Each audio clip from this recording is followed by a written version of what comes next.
Hey guys, welcome to TV Movie Mistress. As always, I'm your host Mo. I'm Carly. And I'm Juwan. And we are look at that! See, I was gonna keep my excitement on the low that we got it right.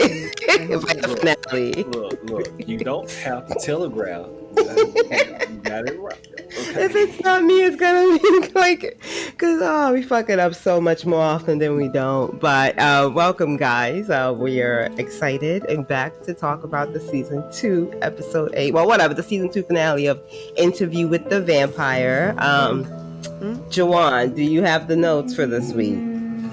The show is entitled, I believe, That's It. There's Nothing Left, or something like that, because you didn't ask about that beforehand. I forgot it. And that's the end of it. There's nothing else. And that's the end of it. There is nothing else. Let me hurry up and get the written and directed. You were sitting there so confidently. I didn't feel like I needed to even ask you. I was like, he's just sitting there like a man. Yeah, he got it. Like, I was gonna remind them, but I was like, no, he looks so like comfortable. Relax. Yeah, like he's good. Let's see what happens. This is why you can't trust men to know shit. Okay.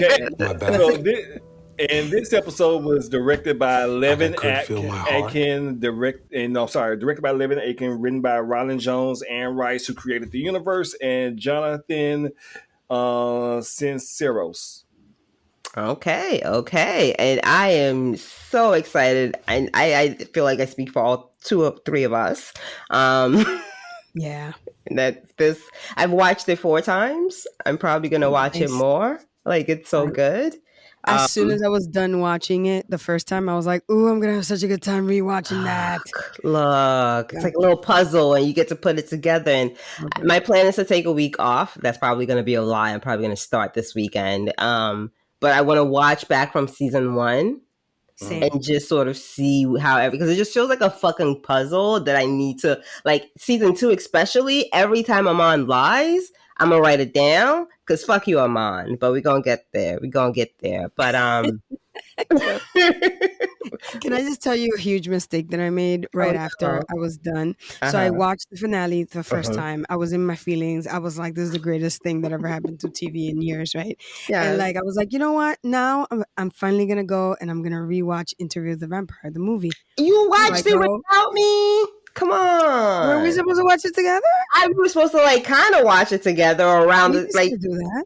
Yeah, no, the moment's gone. Okay, but continue. I'm gonna tell you, it wasn't even like super duper enjoyable because I literally watched it right after this finale of the TV show. So it was kind of like biting into a real ripe, juicy, delicious mango, and then following it up with like an honest juice flavored mango drink. Yeah, like, I could see that. So it was like broad strokes doesn't even begin to describe it. So I was like, wow, this was a huge mistake. I was enjoying the movie because I was like, oh wow, this is really campy and kind of scary and whatever. Yeah. But like the whole, like the story as a whole, I was like, why did I do this to myself? I could see that though. Like, it's 1990 and Tom Cruise and Brad Pitt. Like, Brad Pitt is really falling off in my estimation, not only as a human being but an actor in the last couple of years. So it's funny because I thought that he was actually pretty good in the movie. And I don't even want to say it because I know how you feel about him, Joanne. But I was like, oh wow. What do you love Brad Pitt? Brad Pitt is my favorite actor. Yeah. Wow. Like, I didn't even intend to be shady. Okay. No, but I was like, it wasn't, I don't think it's one of Brad's best work. Yeah. And like, and then again, after watching it, right after watching the show and like the brilliant work that. Yeah, that wasn't a good way. Like, that wasn't it wasn't going to add up. Terrible. You know what?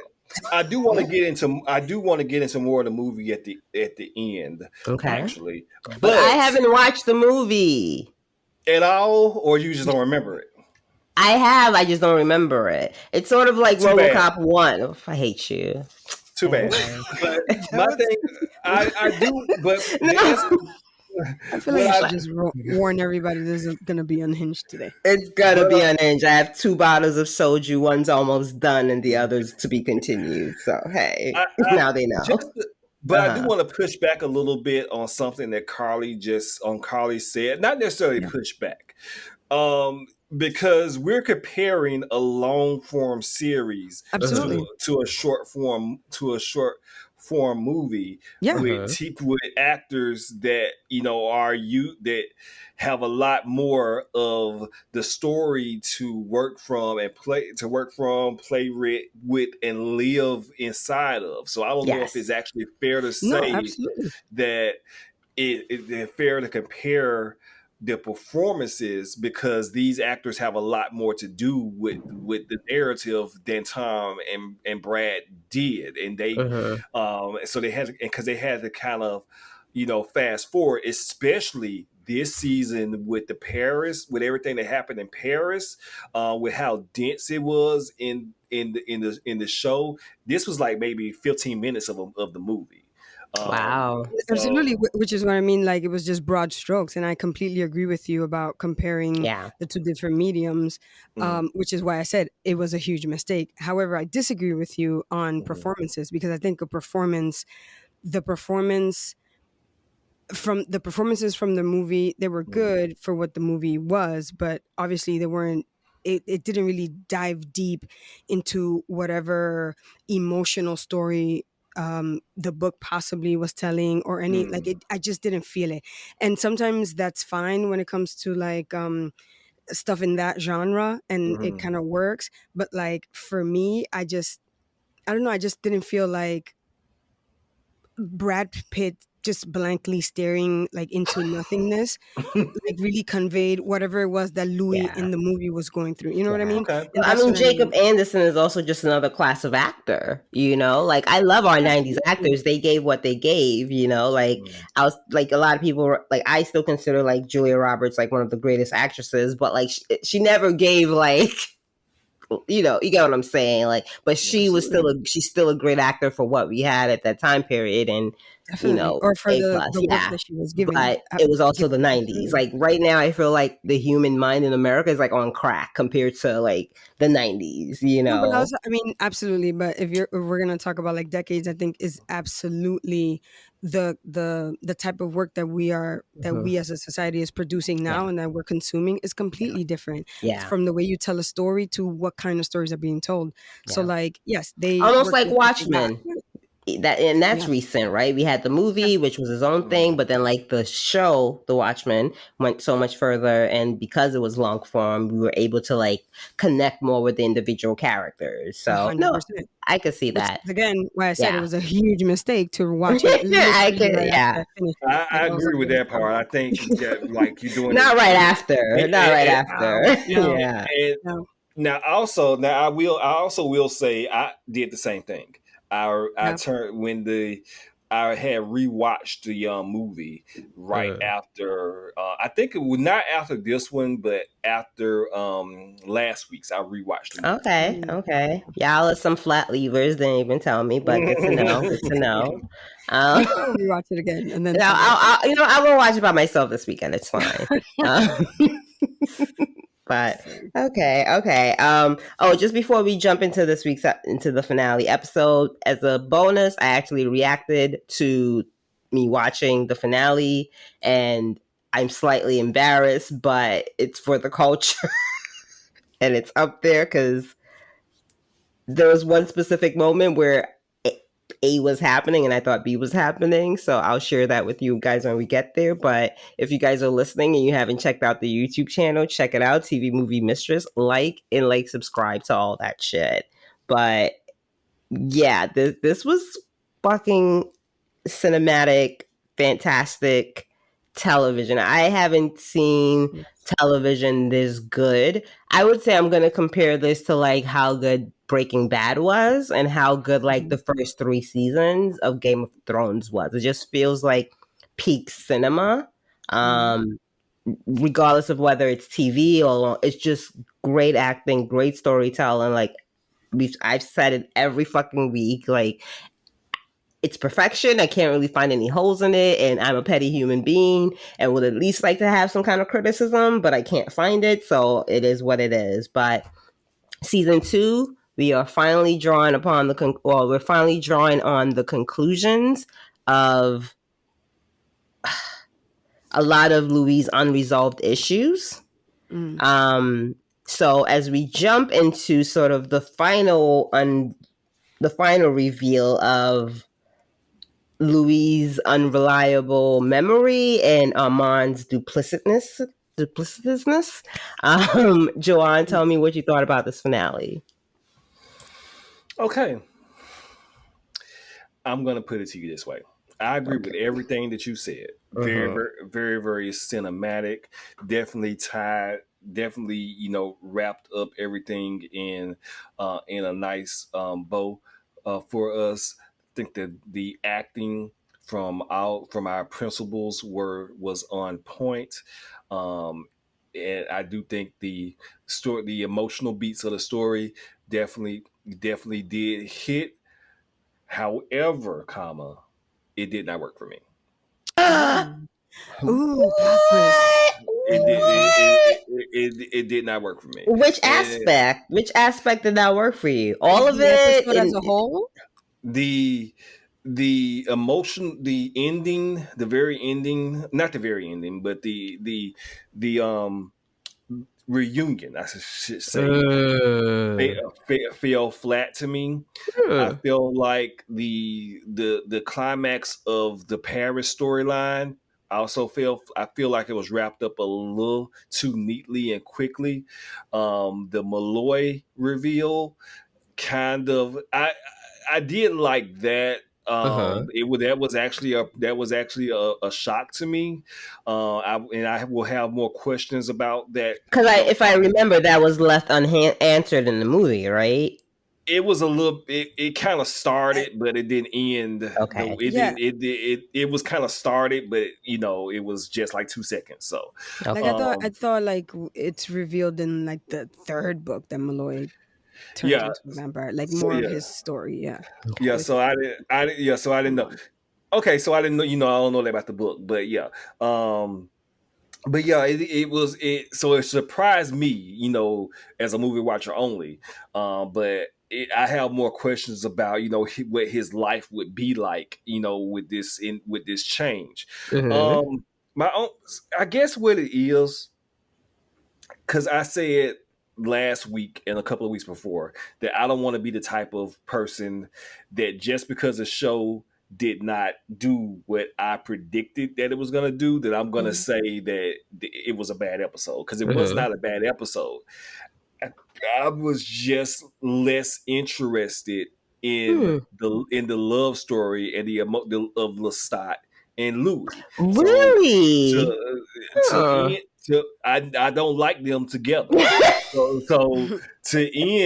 so just to kind of end it with this emotional reunion, it just did not work for me. But it was more emotional, even though it was an emotional reunion and a reunion in itself. It was like letting go of 70 years of grief, just as much. Like, did you not want to see them reunite? Like, did you not think they would reunite? I feel like Louis. How Louis acts towards Armand and acts towards Lestat in the wake of losing Claudia violently, and these two men are directly responsible for that. It makes me dislike Louis a lot more than when So you haven't disliked Louis up until this point. I did not dislike Louis. Honestly, I did not dislike Louis. I always thought he was a fuck boy, but he's kind of like that person that I always get done wrong in relationships and done wrong, and just he's addicted to the toxicity that you can't really help him, and he comes off as weak but trying to play strong, and I don't like those kinds of characters, so that's why it didn't work for me. Okay, like Louis also reminds me of that person who is always in a toxic relationship. At some point, you have to ask yourself, why is it always you? I agree with that. Yeah. Okay, Carly, what did you think about this finale? I really liked this finale. I really loved this finale. I really enjoyed this finale thoroughly. It truly gave me everything I wanted the story to give me, and not in the terms of like, oh, I think this is gonna happen, but in the terms of like them truly kind of completing the story that they've been telling all along, which is the Louis and Lestat story, um, and their love story and their story, but also the whole interview aspect, the whole thing with the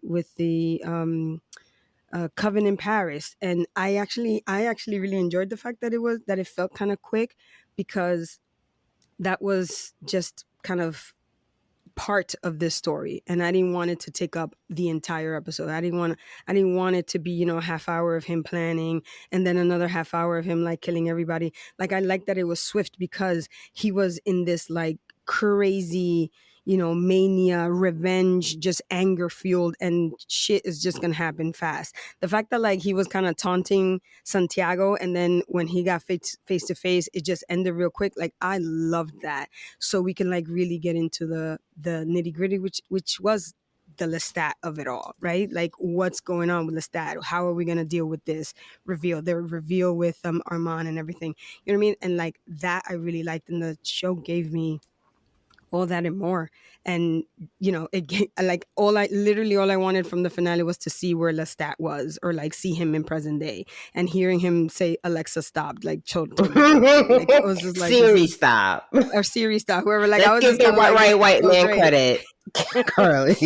So like I liked where it ended. I liked how it tied things up. I think that the two of them really needed to see each other and kind of straighten things out and be real, almost for the first time in their relationship. Like, and all that was beautiful. So I think, like, obviously I'm rooting for them, but I don't necessarily want them to like be together. I really needed them to mend those broken fences, or or like that, the brokenness that they given in each other throughout the years. Like, I kind of wanted that to mend, and the show gave me that, so I really liked it. Yeah, same. I really did need to see the both of them go through all of the damage we've seen in season 1. Like, one, I thought it was perfection. I've already said it, and probably in every social media platform that I have. But I think ultimately this is a story of like flawed human beings, even though they're vampires, and the ability to overcome and to move past like transgressions. And as a very petty human being who hates to move past people who have done me wrong, I enjoyed Lestat and Louis being able to, in several decades later, and a lot of like internal work on probably each of their part, and a troublemaking reporter by the name of Daniel Malloy. But they got best character there. on the show. Yeah, best character of the show. So I like sort of the reunion being this culmination of 2 seasons of emotions, of complexity, because human beings are just messy. That we're not black and white. Like, we're vengeful, we're loving, we're angry, we're this, we're that. Like, we grieve. Like, these are monsters, and every season it's like, how many people have they killed? But this has ultimately been a season of like, they lost a child. It happened in a very fucked up way. Yes, Lestat is culpable. Louis is culpable. The coven is culpable. Armand is absolutely culpable. But is there a way to like move past that? And I thought the way the show handled it with the reveal of Armand's ain't shitness was very well done. So, sort of on that note, you guys have sort of heard our thoughts on that. So let's sort of jump into the specifics of the episode. So we open to Louis recounting his moments as he's trapped in the coffin. And it's just so poetic. He's reminiscing about like all the things he would have done. At one point we hear him screaming, and Armand is like, yeah, once a vampire starts like starving, they start screaming. And, Louis kind of says like, I don't remember screaming. Like, if I had any energy left, I would have self-immolated. I would have burnt myself on fire and died. He would have ended it right then and there for himself. And it's just so sad, because it's like, yeah, you totally see that. But like, was he screaming then, or was he not? What do you guys think?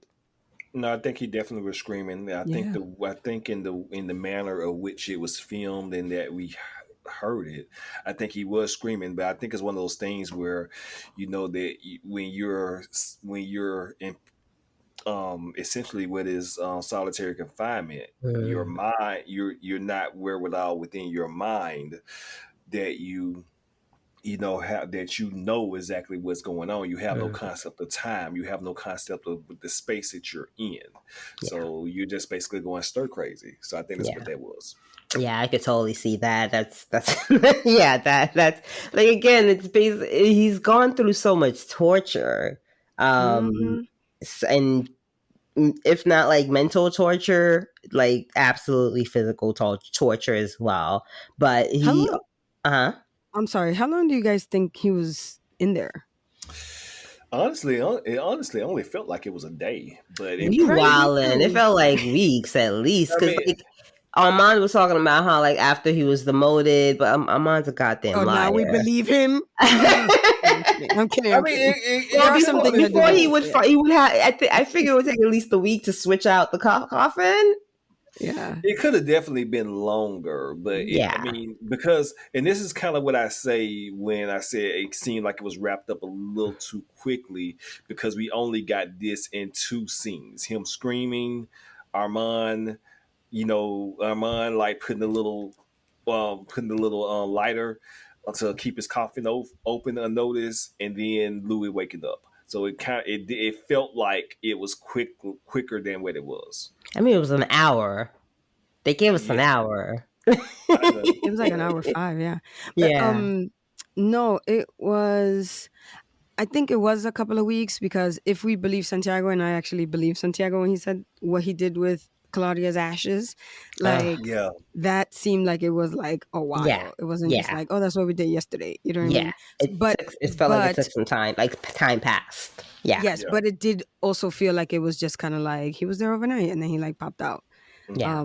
But we have clues as to like time passing. Time passing, right? Yeah. Well, we also, because they're doing the old plays again, so and having the sacrifices. So that makes sense. Yeah, and Louis does says he sort of describes how he thinks to himself, like, maybe if I had done this, if I had been stronger, and it's like all those little things you think about when there's something you can't change in your past. And for Louis, it's Claudia's death, but he ultimately realizes, like, even if he changed certain decisions, it would have still led to Claudia's death, because y'all weren't supposed to make a baby fucking vampire, Louis. Yeah. But I think it's like it didn't matter like what he was gonna do, like his life was gonna end up with those things because he made those decisions. So exactly. And the little decisions don't matter at this point. Don't matter. Yeah, because it's kind of like, it was what it was. And I like it. You said he was poetic, and he was so poetic in this time, but he was so like, when he kept repeating like Claudio's dead, you know what I mean? Like he was still was feeling that pain. And then this entire episode I kept thinking how like, they kept mentioning like 77 years, or it's been like however, like a quarter of a century, but like how they had said a couple episodes back that like that amount of time is like a drop in the bucket for them. I mean, if you're alive 500 years, right, exactly. And it's just kind of like 77 years is like nothing. So when he's like saying Claudia's dead, like I feel like for him it still feels very raw, very new almost. And then that broke my heart all over again. He was able to like convey the grief of losing someone so well. Like, I don't know what Jacob Anderson is drawing on, but it's like absolutely on point to like the idea of grief, because it could be a day, it could be a century. Like, that shit's gonna hit you like it was just like yesterday. Right. So again, like, I don't know what he's drawing on, but he drew on it quite well. Yes. So yeah, Louis trapped in this coffin, and Armand tells of his demotion and Santiago's rise in the coven. And there was one other line that Louis has where it's like, he says, does anyone ever ask if Lazarus wanted to be woken? And I was like, you motherfucker.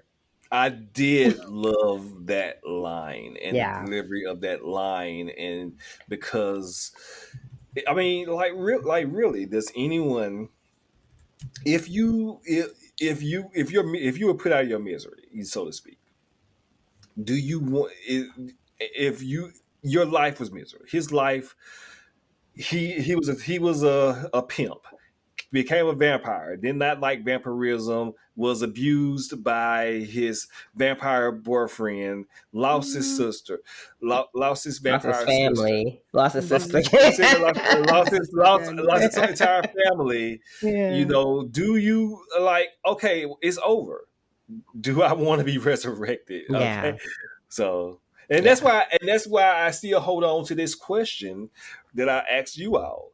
Would you want to live forever? As a vampire. I don't think so. I mean, I For would me. like the option. I will eventually throw myself on the fire when I get bored. But yeah. I mean, like that option still remains. Like you can like just decide I'm done with the game, and then I'll take that option. But I would still like the idea of, I'd be so much more fucking cynical. I'd be Lestat, yes, than I am now, because I feel like at like my age now, I'm already super cynical. Like, why are you 70-year-old surprised about bullshit? Like, what is the surprise? I've had less time in life, and I'm not surprised by anything anymore. Are you guys faking it? But yeah, maybe you get to that point, and then you cycle back to being like to seeing something else optimistic, or to seeing something else in humanity or in life that like you wouldn't have gotten to see had you not lived that long. You know what I'm saying? Maybe that'd be interesting. I don't know what it could be, but we'll never know.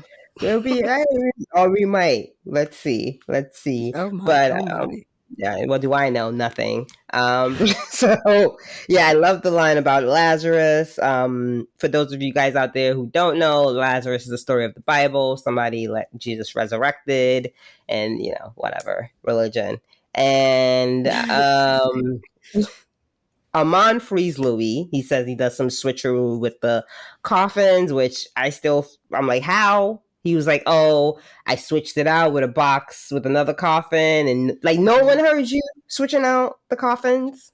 Well, I guess it was to be believed to what Louis says when he sets the trap, as when they went to sleep, Armand was able to stay awake in his coffin because he left it up, so he was able to put transfer the body and from the rats and take it out and switch it out because everyone was like basically dead to the world. Literally, yeah. Okay, I guess that makes sense. And the fact that like Armand could probably like live in sunlight or like deal with sunlight more than they probably can because they all don't have the same powers. I guess that makes sense. Okay, so Louis is freed and he then goes on a rampage of retribution. He let's see, he basically eats people. He kills a bunch of people while planning the death of the crew of the Tieta de Vampire.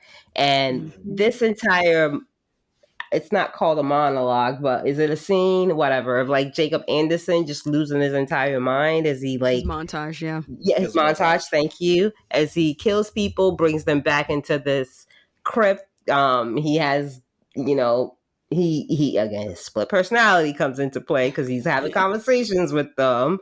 Are you schizophrenic, Louis? And he says, "No, sir." I don't think he's schizophrenic, dude. What guys, could we please take a moment to remember what just happened to him? You know what I'm saying? Like, let's just take a real quick moment. Like, he the idea or like the definition of snapped is what Louis did. So I don't think necessarily he's schizophrenic. I think that like sometimes when your mind goes through like some heavy ass trauma like that, it's gonna do some shit. And he went straight into solitary confinement, and he was like starving, and he's completely filled with rage. Yeah, I'm surprised he didn't see more people talking to him. Look, I totally agree. Shit.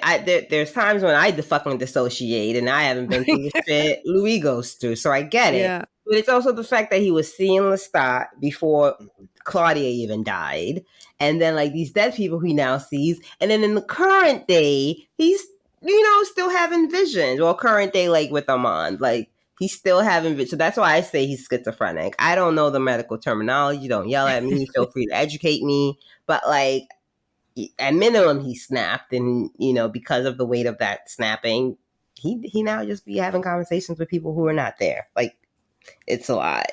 Yeah, I did like that particular scene where he was hallucinating the Frenchman that he killed, and also it was really cool when he was like, "Speak English!" Like he started speaking French, like, "Speak English!" Like with the machete, take the machete. You're not a farmer. Yeah, is speaking to you in French and in English in an accent. So I did like that. And then you just realize, no, this is all Louis' mind. Like this is all in your brain, Sarah. However his brain is, it totally worked, because I think that was a really good plan. Yeah, no, it was.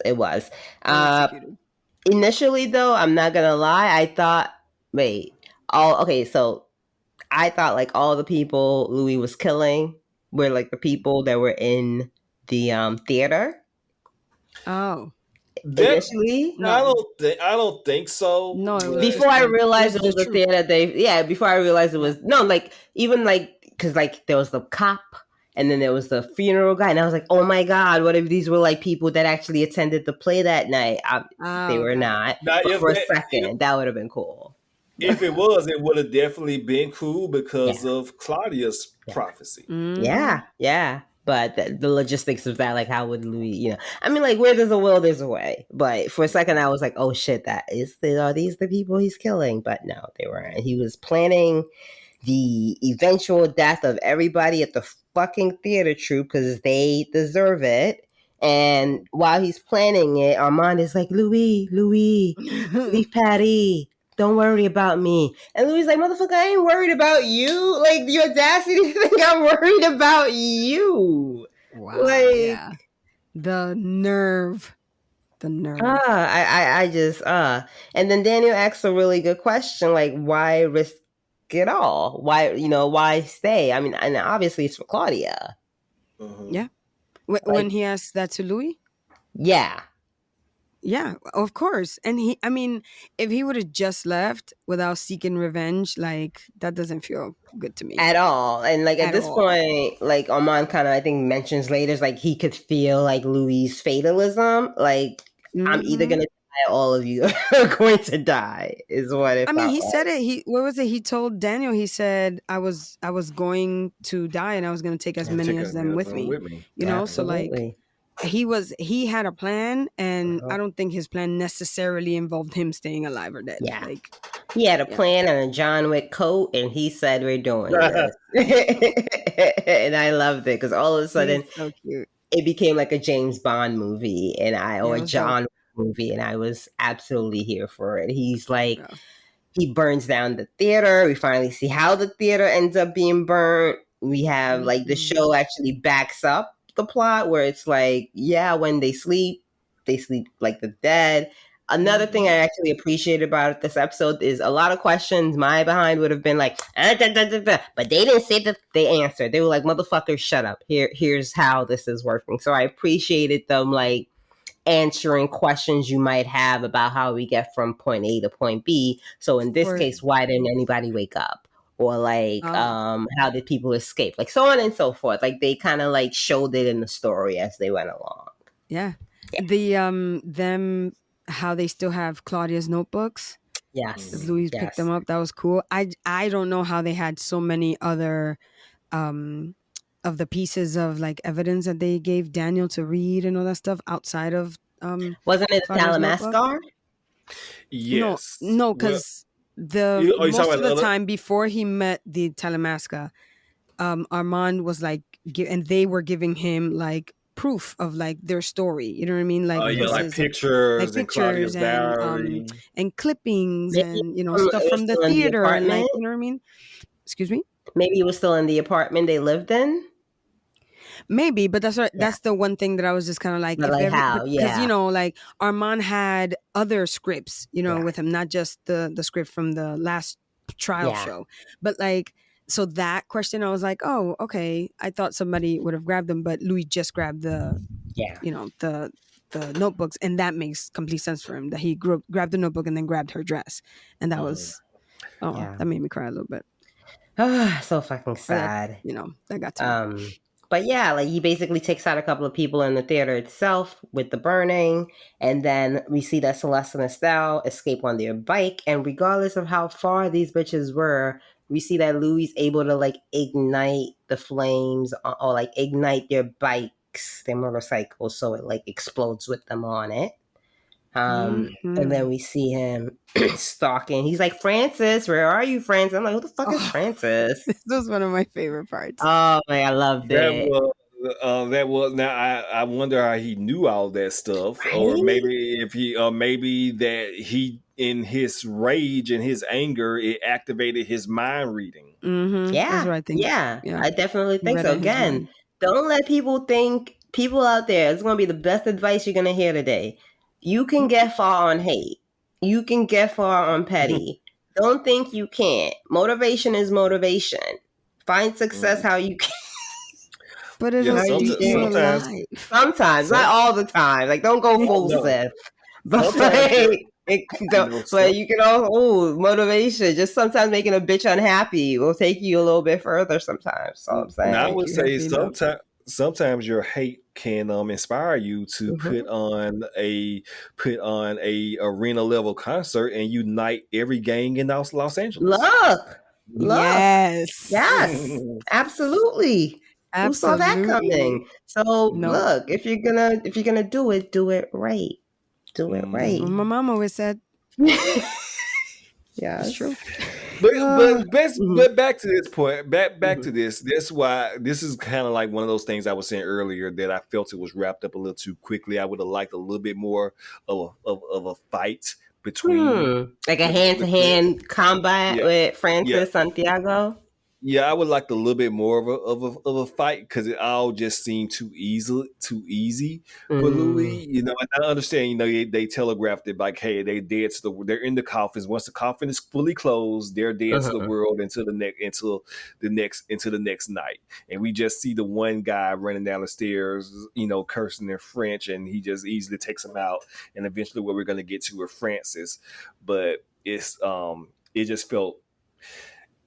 It was thrilling to see, but I needed some torture maybe with it. Gotcha. Oh, I definitely needed some torture when it comes to Armand later, but I feel like what ended up making this work for me was later on when Lestat sort of mentions, I have the blood of Magnus, I have the blood of Akasha, and and I think one thing we sort of talked about this season is what the fuck is everybody's power level? How is Louis able to grab Santiago's tongue? How is Armand able to do all of that? And I feel like that sort of revelation, like, oh no, you got that extra good blood, kind of help. Like, okay, I could see it. I could see how Louis is able to just do all of these things. I could see how once Louis stops giving a fuck and actually starts feeding on like grown ass human beings instead of just mainly rats and animals, I could see how, because he's like fucking Bella.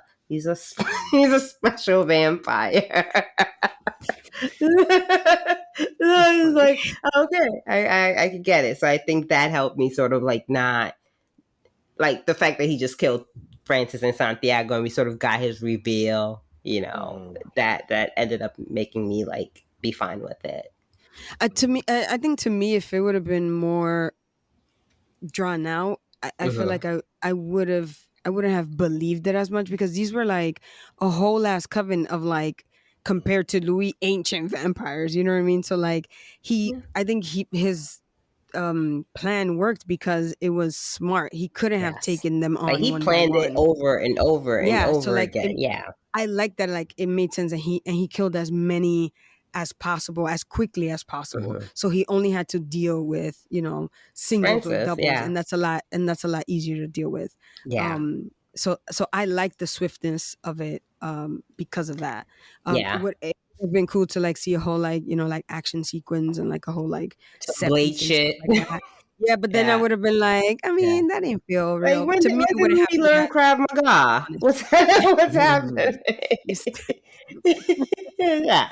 So I could yeah. So the show explained and provided enough reasoning where I could believe it. Also, the music that was fucking playing, where like once he sliced his head, it was like I'm doing The a whole horrible thing, rendition. the whole Yeah. thing that kind of felt like a 1960s like kind of fun caper Like spy movie Batman. type thing. Yeah, Yeah. very that very Yeah. Kind of. funny. Yeah. And which I think was a great like juxtapose as to like with what they were saying to each other, Yes. the horrible shit that they were saying. You know what I mean? Like Louis I is taunting cannot him, believe he jerked and off with Claudia's ashes. Like, what the and then fuck is he's wrong right, with and you, then he's saying all the shit that Santiago? he did with That Claudia's was ashes, and I gross. was Like, just I was like, this just is crazy. like, oh my god. That was very gross It was. because They put it in popcorn. They used it as makeup. Like, what? Yeah. Like, I mean, but, it's evil. That's some evil yeah. shit. And like I appreciated it because it made me, as much as I love Santiago, like it made me hate him even more. So, so when that fucking, what was it, a scythe or machete or whatever came down and sliced him up, I was like, okay, yeah, I appreciate that. Because he was vile, and that was fucking evil and terrible what they did in general. But then what he said he did with her ashes, come on. And it kind of just reinforces the fact that like this trial is bullshit. Right. pretty much. Right. Of course, yes. Yeah. Now I do. I mean, I did like the taunting, definitely, and the whole part. Basically, cannot be closer to I love you call yourself. I like that part. I like that part. And I definitely, but to the point of the ashes, because still, I guess maybe I'm having a hard time separating that. Claudia is essentially a child, and I mean, is essentially the body of a child. Uh-huh. So when you're talking about I'm using her ashes as a jerk off, that feels a little Drake-ish to me. Yeah. I mean, it absolutely is Drake, and I think that's the intention. Like at the end of the day, like you guys sentence her to death for being a child. You sentence her to death because she existed, which was not her choice. So and also all the other things she did. Yeah, and I think that was intentional. Like we've seen Santiago be very suave and debonair and charming, but they always like, what is it that they say? The banality of evil, but that also kind of goes for charm as well. I mean, FYI, Lestat. But not Lestat ain't Drake. Oh, this is terrible. Wow, I'm getting old. Let's get back. No, the thing is that like I think it's supposed to be however you took what he did or what he's saying that he did, which I believe that he did it. Like it's supposed to turn you off to him. It's supposed to make you feel the way you're probably feeling about him. You know what I'm saying? Like it's not supposed to be like I was listening to it and I was like, that's fucked up. That's some fucked up shit. Not only to do, but also to then tell Louis that you did it. You know what I'm saying? So like I think it's supposed to kind of get you to that level where you fucking. Also, he could fly. Did you guys see him fly? I mean, I guess we'd seen him fly before. We knew that. Okay, I guess I just didn't see it often. But yeah, so Santiago's dead. May he not rest in peace. And then Louis goes to, I said that whole sequence was awesome. Absolutely. And Santiago's death, I felt like was so great, and I feel like Ben Daniels did such a great job of like turning around and getting sliced. I loved it. Yes. Wait, I do hope that they have the soundtrack for this season on vinyl because I need it. But yeah, so then Louis goes to confront Armand about letting his coven almost kill him. And I love this scene as well because sort of like the colored gradient with like Louis sort of being in the light a little bit and Armand completely being in the darkness and sort of like the split. It was just gorgeous to watch. Beautiful frame. And also I think, I don't know why, but I love Jacob's performance in this scene and the way, like his like attitude towards the whole situation. Like he was kind of like detached, but like he needed to get the story straight. And I don't know, I loved his performance in this scene in particular out of the whole finale. Now this bitch ass nigga Armand. Yes. With the whole okay, so okay, yeah, he explained to him this one little lie, first of all. Hey, but then like Armand never gives more information than he needs to. but the Perfect. whole That's why but he's the good at whole it. Okay. thing the whole thing is I will spend like my life trying to make this up to you. Yeah. You allow like okay, at the very least, at least with Louis believes at this point is that you allowed your coven. You were too Yes. spineless to not warn. At least, at the very least, you could have did was warn us. Yeah, we could have came up with an alternate plan, not come to fucking Paris, stayed out of the We jurisdiction. could have You That's what Louis motherfucker, said. like Like yeah, we we could have left that. We could have left this same. We could have left yeah. that same night, mm-hmm. right after I turned old girl. We could have been on the boat back to America, but yet Yeah. you allowed us to remain in Paris Again, while knowing that your cousin was playing in this. I love how like the great laws don't go past country limits. Great laws, except can't go past Paris. Sorry, but Right. go ahead. Fuck So you, you Armand. and talking and thinking that no, you can never make this up to me. Yeah. Which is again, which takes me back to Louis and to Louis being this fuck boy for Armand because while you up here giggling and kikiing and holding hands in You're doing 2000 all this other shit. in 2020 in 2022 or 23 Dubai, it's been it's been 70 years, but still, you know, that's some fucked up shit, dude. That's fucked up. But like, Yeah, to me, I don't understand how he forgave him that easily. Like, I I don't could think he possibly forgave him. understand. I think he did that thing like our parents did, where they just moved on without forgiving each other and kept living with each other. Mm. Okay. I don't know, man. Like that. This is like that's what this is good because I've seen relationships like this where folks just stay together. Like the option of not being alone or like single and happy does not cross their mind. It's like we're just gonna be like we didn't kill each other, so we're just gonna keep this moving. Right. I guess. Well, I mean, you know, that's some African shit. So wow. Okay. Wow. I would say that's some human shit, but absolutely Right. some African shit. I'm not gonna say it's not. I mean, it can absolutely, be that.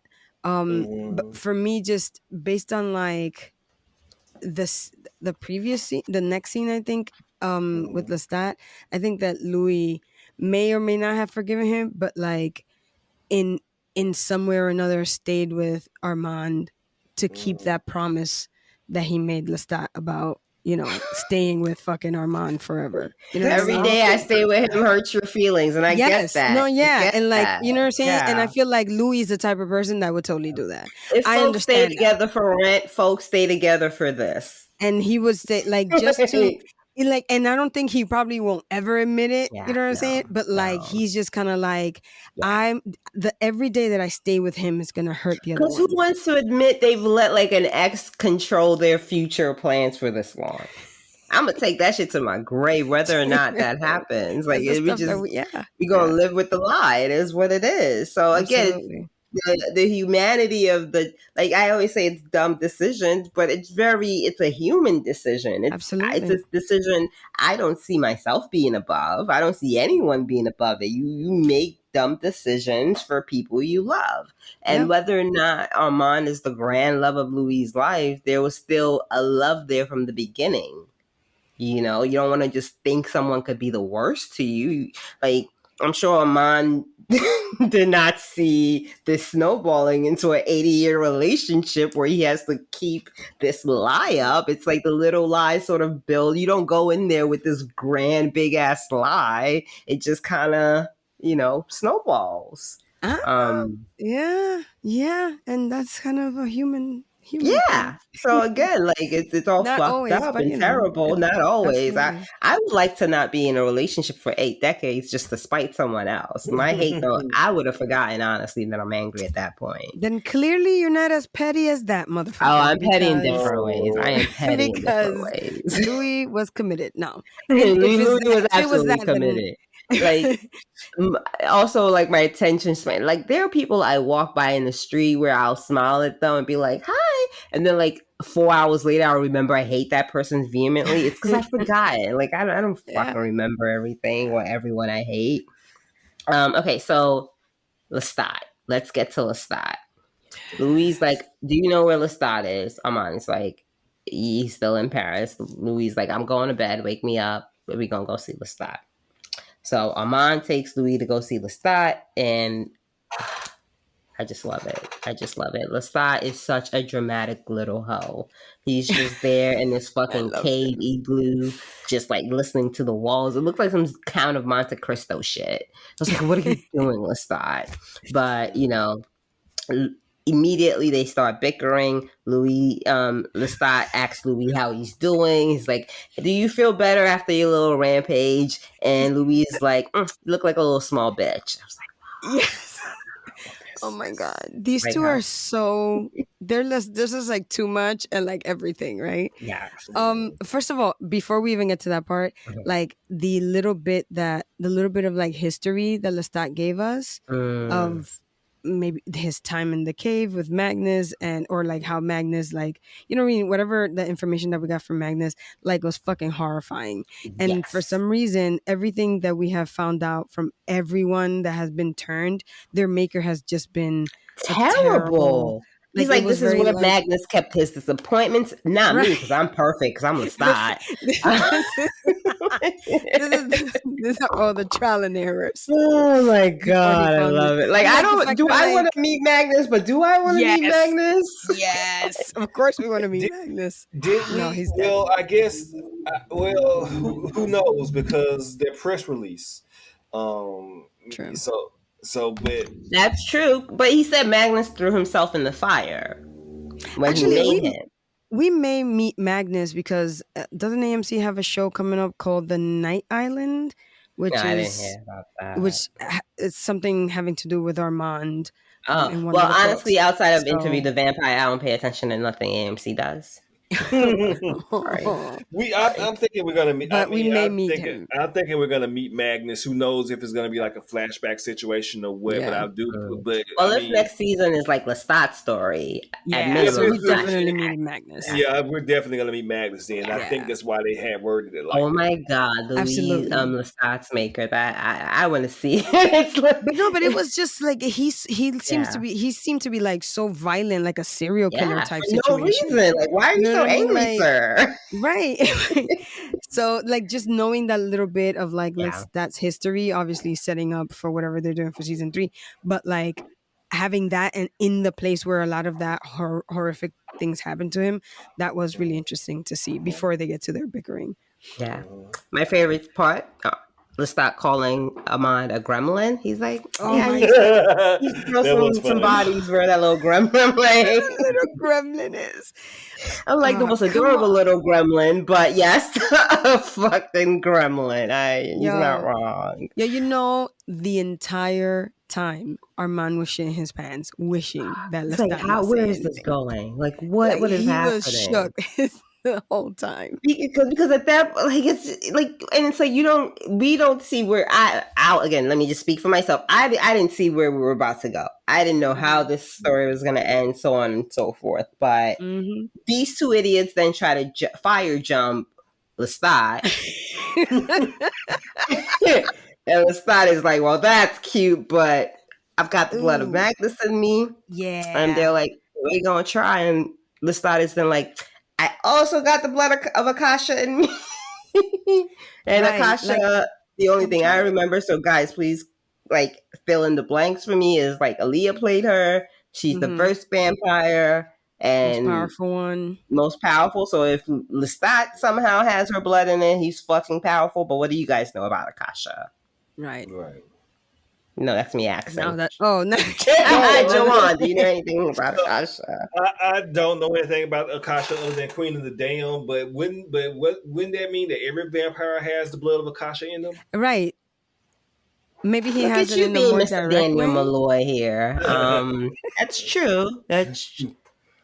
Well, no, not necessarily, because if Akasha, oh no, yeah, that's how that would work, right? Because if she's the Maybe like first more vampire, directly. Yeah. I'm gonna think about it like Not. the original situation where it's like a family, Mm.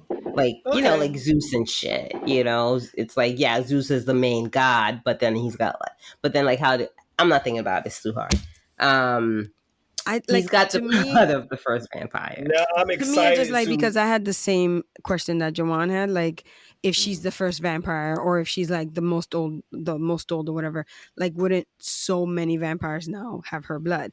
But the only thing that I could like counteract that is like maybe she made Magnus and Magnus made Lestat, so then that's a kind of like a clearer line straight to her, which is why he's so But powerful. also, what I was thinking is something like you have to be taught these powers. Like, just because you have their blood doesn't mean you just automatically get the power. Because, like, I remember when Claudia was like, "Oh, you're gonna teach me that, Mm-hmm. Uncle Lestat or whatever." So I think you could have the blood, but if they don't like tell you you have this X-Men level gene Yeah. power, you can't activate it or some shit. So do you think that Louis? Do you think that Louis can fly? He just hasn't unlocked it yet. Yes. Okay. Probably. Because Santiago is fucking flying. How hard could that shit be? I mean, I'm just seeing an ass for Santiago. But yes, I mean, still good holds. How question. hard can it be? I think you can. I think Yeah. you can. Okay. Okay, so from there, they try to jump him. Lestat is basically like, how I took it was, unless I choose to die, you can't kill me. Yeah. And Louis is like, fine, if I can't kill you, I got something else. I'm gonna keep fucking Armand over here, and whatever pill. Just know whoever else you date in life will never match up to me. Yo. And I love this scene because upon rewatch, because like at first when I saw it, I was like, "Go Louis, you do you, Louis." And like the second time I watched it, Lestat looked mad hurt, and Armand looked like, "What the fuck have I gotten myself into? Like, how did I get here?" Yeah. I took it. Well, I guess we know later on that Lestat was very very broken up about that. That Louis, and this is why he probably should have spoke up right then. That hey, nigga, it was me that saved you. But he's just really kind of seemed unbothered. But I can see why. You got to save face. Wait, who seemed unbothered? Lestat, he kind of seemed unbothered at the possibility of them being together, and then with like y'all enjoy it, hoping like we'll see how long it lasts.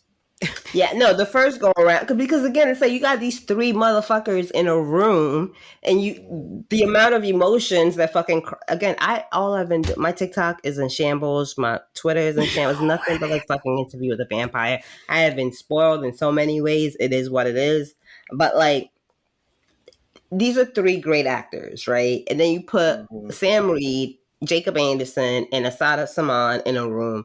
Like the amount of like facial feature flickering and changing that happens within however many minutes the scene took place is wild.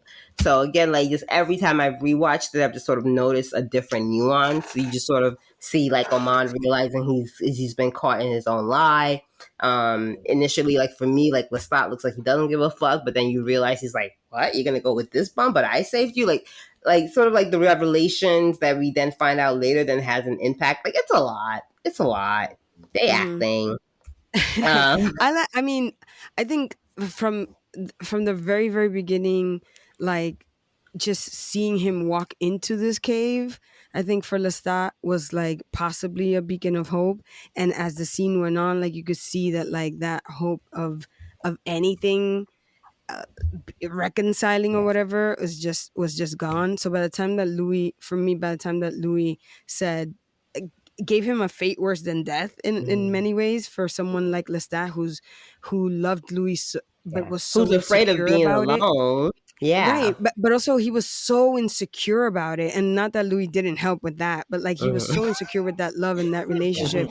So and afraid of loneliness, and knows what true loneliness really is. For Louis to say that, I feel like that was absolutely way worse than them killing him. Like that's like killing him on the inside. Like the other way is just, physically. That's this was the just sweeter like killing him emotional forever. torture. Yeah, Absolutely. that's how you want to break a heart. Yeah, so like so it just goes to show that like this entire show like literally is the embodiment of like only the people who like love you can like really fuck you up and can like really they hurt know you. just how to twist that knife in there. Really You're do. just like, absolutely. So like him, and then like not only did Louis say what he said, then he like kissed him in front of him, and like Lestat was like, "Fuck." Like this disrespect. And Lestat was like, "Really though?" But I saved you. Like Lestat is mad confused. Like, why are you like this? The math ain't mathing. Like, what is happening here? It's funny because to me, I felt like he was just. I didn't see him as confused. Like to me, I really saw him as like he was just kind of like he knew. Obviously, he knew that like Louis didn't have all the proper information at this point, and like he was just kind of like he like resigned to it. Like at this point, what am I gonna be like? Hey, I saved you. Now I'm not gonna sound, like I'm being sincere, or that's not at this moment what's needed necessarily. You know what I mean? When it comes to that kind of like emotional weight of what's happening in this moment. Yep. So like when he said, as for as long as that lasts, or however long that lasts, whatever that phrase was that he used, like that's him saying like, this wasn't necessarily what it was, and you're soon gonna find out the truth. Like I'm not gonna. But again, went right over Louis' head. Right. This is like when somebody says something shady to me and I don't get it for like 3 days. And I'm like, wait a minute, what do you mean shady? Like, just went right over Louis.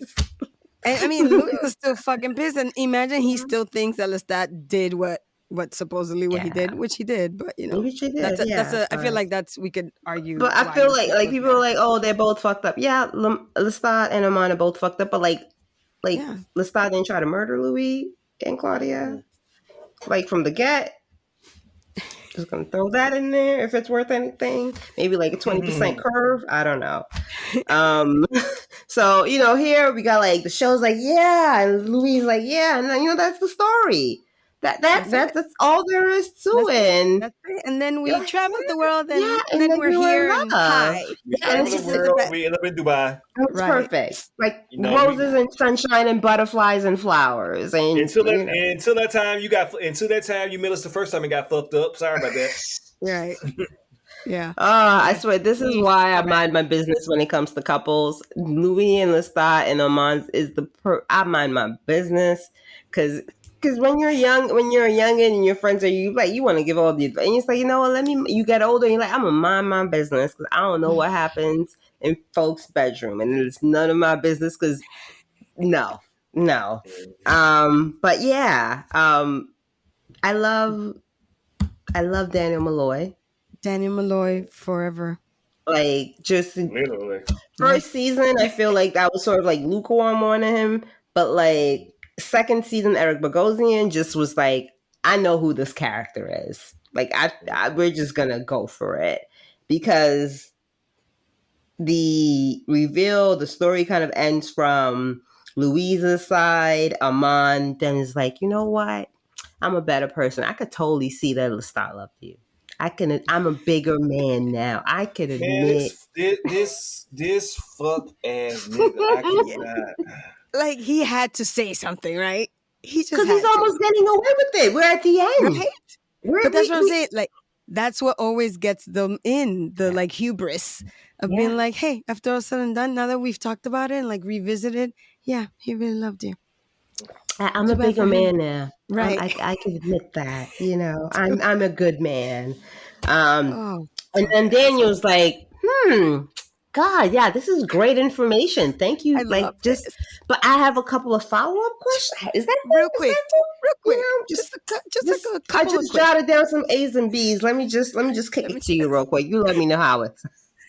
I love it that he started off in like, hey, that like argument that you had, remember? Okay, I just wanted to clarify that. Was that mind telepath or like did he? He whispered. If that makes. What you say? He whispered it. That sounds right. He probably did whisper. Now, I only asked that because when you told that other story about how Lestat had a bunch of army niggas in your house, because y'all were, I don't know, gonna run a train that night. Yeah, and then he like he telepathically kicked them all out. How many of them did he telepathically like kick out? 10, 20? Louis like 30? Wow. He said 30. Like, Louis said about 30, yeah. Good Lord. Like, he's like, I don't remember. And then it's like maybe like 30. Like, I fucking hate you, Louis. Fuck. I don't know. 10, 20, 30. Different. Whatever. I love how Louis just kind of like, why are you asking me all these questions? I don't get it. I plan on doing this tomorrow. I'm going to try. But did you ever watch Euphoria? Yeah. Of course. Yes. Okay, so this scene where Louis is like, it's the exact same fucking scene from Euphoria when homegirls are having an intervention and they ask that girl's character where they're like, are you fucking like her boyfriend or her ex-boyfriend? Yes, and she goes, and like it's been in my head. I'm like, I gotta match this up because like Louis just like, what? And then like Daniel's like, because I'm just saying, if he just agreed that Lestat loved you, I mean, it feels like there's somebody else who could have saved you that night, Louis. Let's just think about it. Let's just. I'm just throwing these dots out here. I don't know nothing. I'm just throwing it out here. To me, can I just say I'm just asking questions. I'm just asking questions. I don't know normal questions that would come up from this story. That's it. Can I just okay, you guys? This is what I'm saying. Like Louis he never thought of this in the 77 years. He never laid in his coffin, just kind of replaying everything. No. And this question never dawned on him. I don't get it. Not one time. I don't get it. Because all this time I'd be like, oh, maybe his Armand memory wiped him. No, nobody did shit. Nobody did fucking shit. No memories have been tampered with. Louis is just a fucking idiot. That's very pretty. Yeah, he is very pretty. Like, is there any other reason for why he doesn't? Any other reason as to why he might not remember this at all, Joanne? I think it's just more or less confirmation bias or plausible deniability that it probably never crossed his mind. Like, hey, I have confined myself into loving this man. I'm gonna forgive him. He saved me. I'm going to choose to believe that he could not save my daughter's sister. And this is just what it is. But I do maybe he did have this back of the mind feeling that you could have if it wasn't Lestat to save me, maybe you could have done more. Yeah. So. Because why the fuck wouldn't Lestat say it? I mean, because they are kind of right. Lestat does not seem like the kind to just give away credit, right? So if Lestat didn't say shit, I could honestly see how it would never cross Louis' mind. Right. Like, if he didn't, right, exactly. Christ. If he didn't confirm, like, if no one else gave him another story to believe. Yeah. Then he's like, this is the story. This is it. Like, I don't need to believe anything. However, I feel like the question that Daniel asked is a very like logical one. You know what I'm saying? Like, okay, Armand said that he saved you. Yeah. Right? And Armand said that he saved me, and I believe this. But like, he wasn't the only one in that theater that could have saved you. That could have said. You know what I'm saying? Like, I don't know. And Daniel's just on some like relationship petty shit, like I'm very interested in him not thinking about this question. Look, no, absolutely. But how happy Daniel was when he was like, don't you get it, Louis? Don't you get it, you dumb? Because he can't stand Armand's dumbass. Like, he was this close from me, and like that motherfucker did it. You know what I mean? Like he was like this close. He's like, that's because Lestat is the one who saved you. I was like, oh my God. And then he's like, here's the receipt. Here's the receipt. I've been saying Daniel's my favorite character. No, absolute favorite. And every time he like adjusted his glasses, looking at Armand, being like, oh man. And I love how they were like, we got dinner ready for you. We got a surprise for you, Daniel. Now, let me ask you a question. Mm-hmm. So let me ask you this. Mm-hmm. If they specifically said, that like, hey, we're gonna have dinner. We would like you to join us. We have something special. We have something special planned for you. We have something special for you. Would y'all have wanted to see? I kind of wanted to see what it was, and maybe this revelation could have happened over dinner. It was dinner. Yeah, I think it was just like something really nice for the dinner. surprise It was was we like got the good end of food. them. No, Yeah. or do I just like food? Well, no, I thought the same thing too. Yeah. Well, I figure like, what else could they have given him? Because he already had like omakase, like earlier. You act like there's no other food better than omakase. What the fuck? Not that omakase is not great, but like, right? I would have just wanted to see it. I would have just wanted to see it. And maybe I thought they had like really good dinner, like where she put like a all crab buffet out or some shit. I don't know. All lobster. Crab legs. Yeah, crab legs. Okay. All the crab legs and lobster you can have. I don't know. Right. I don't know. A shrimp bowl. A shrimp bowl. Like a tower shrimp bowl. Oh my god. Oh, and all the properly made martinis that he likes. Oh my god. Extra vermouth. Yes. Like that's anyway. So when I just thought of, like, something else funny popped in my head. Like, he drank like 5 martinis, and Armand was like, you know what? Let me taste some of that shit. Let me get you off. No, like Louis would be like, let me get your neck a little. Let me get a little bit of that neck. Oh my, maybe that might be season 3. We'll see. Right. We'll see. Can I just say, now that you guys mentioned this, like this moment, this scene, like, I was surprised that throughout this whole thing, Armand didn't just grip Daniel up and like snap his My nigga, I was thinking the whole damn thing, like, why? Though? Well, I'm about to reveal shit that you don't want him to reveal. I would have killed him and then dealt with that. Because then Louis is gonna be like, "Why did you kill him?" Well, I could have came up with something else. Look, because this is called a good lie. There's still a 10% chance Armand could have gotten away with this shit. Up until like he ran into that room after Louis. Like, I feel like Armand desperate, like, because he was right at the finish line. It's like when you almost just got away with like lying to your parents, and they just be like, like, you are just like, fuck, I was home free. I mean, at the very least, if not kill him, freeze him in that time, and then him and Louis have a conversation. But that's been the whole point of the interview. That's why he had the interview. He doesn't like want to like fully reveal who that he's the bad guy. Armand. Like as soon as Armand, I mean, as soon as Daniel's question got a little bit too close. Like, right. So we gonna freeze him. Like, look. To do what? Louis, that exposes your lie. Let me land. Go ahead and land. He freezes him and is like, this motherfucker, I don't know what kind of shit he got up his sleeve or what's going, but I think he about to say some bullshit. Don't listen to him. I think it's all bullshit. That would make Louis more suspicious. I don't know. All I'm saying is, like, he could have done something. He could have done something. Given himself a little more time. Freeze him, like Jerwan said. I think it was written in the stars. Thing that like stops them from talking or whatever they were doing to Claudia and Louis last week. You know what I'm saying? Like, he could have done something. I would have been Armand. I would have snapped his neck and then dealt with whatever consequences. I think, like, just like we didn't know where the fuck Daniel was going with this story, Armand didn't know. I feel like Armand do something would expose him. So it's just like, but like it just, honestly went from 0 to what the kids call it, 180, 360, whatever. 100? Oh, it's just like 180, like it's a fucking. I'm a millennial.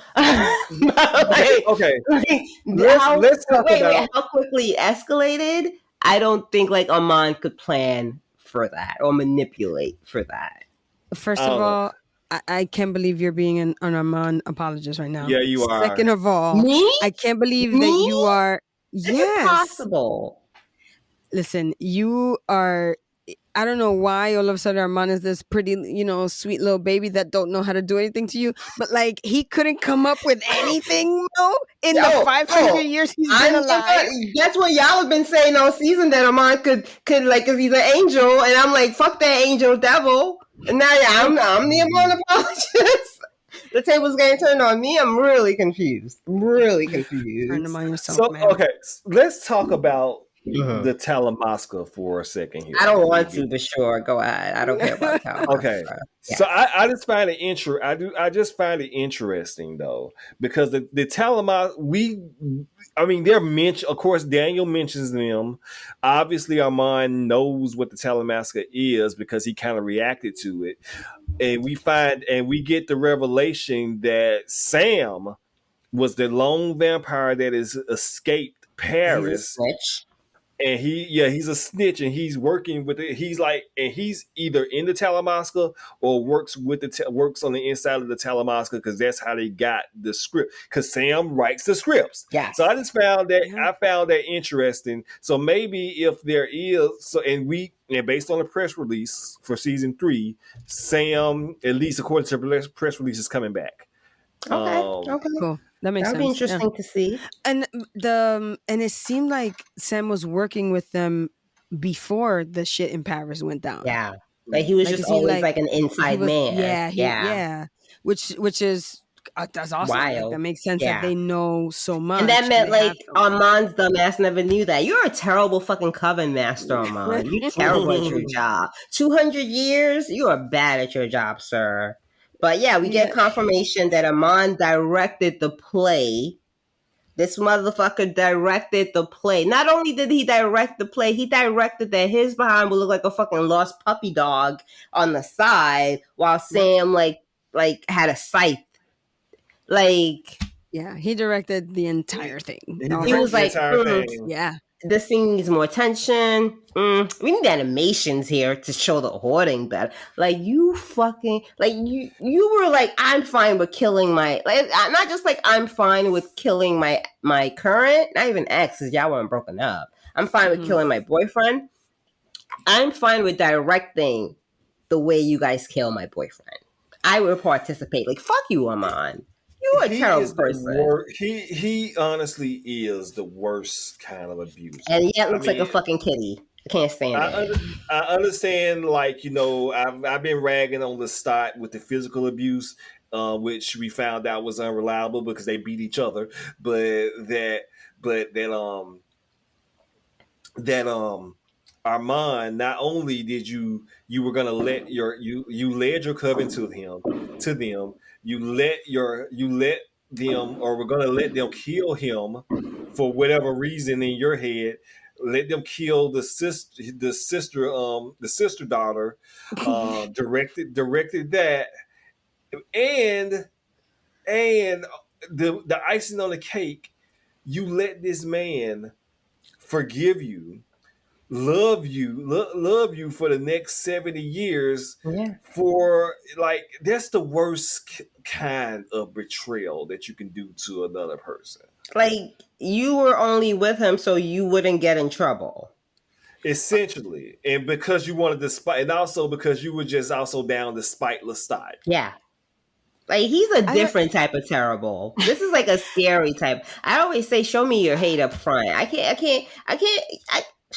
77 motherfucking years, Armand. The way I see, like, the whole Armand of it all is, like, he saw that, like, he was gonna lose Louis in some way or another, especially with the whole Claudia and the fledgling and everything like that. And he did, he did this, right?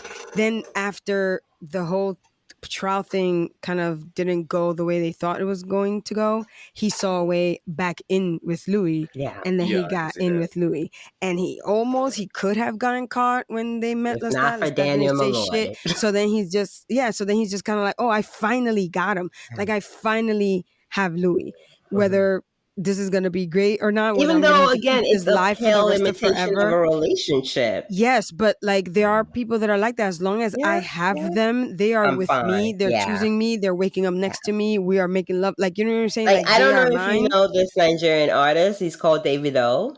Davido. Yeah. There's this Nigerian actor, Nigerian artist. He's super famous and super rich. Like, he comes from money. Yeah.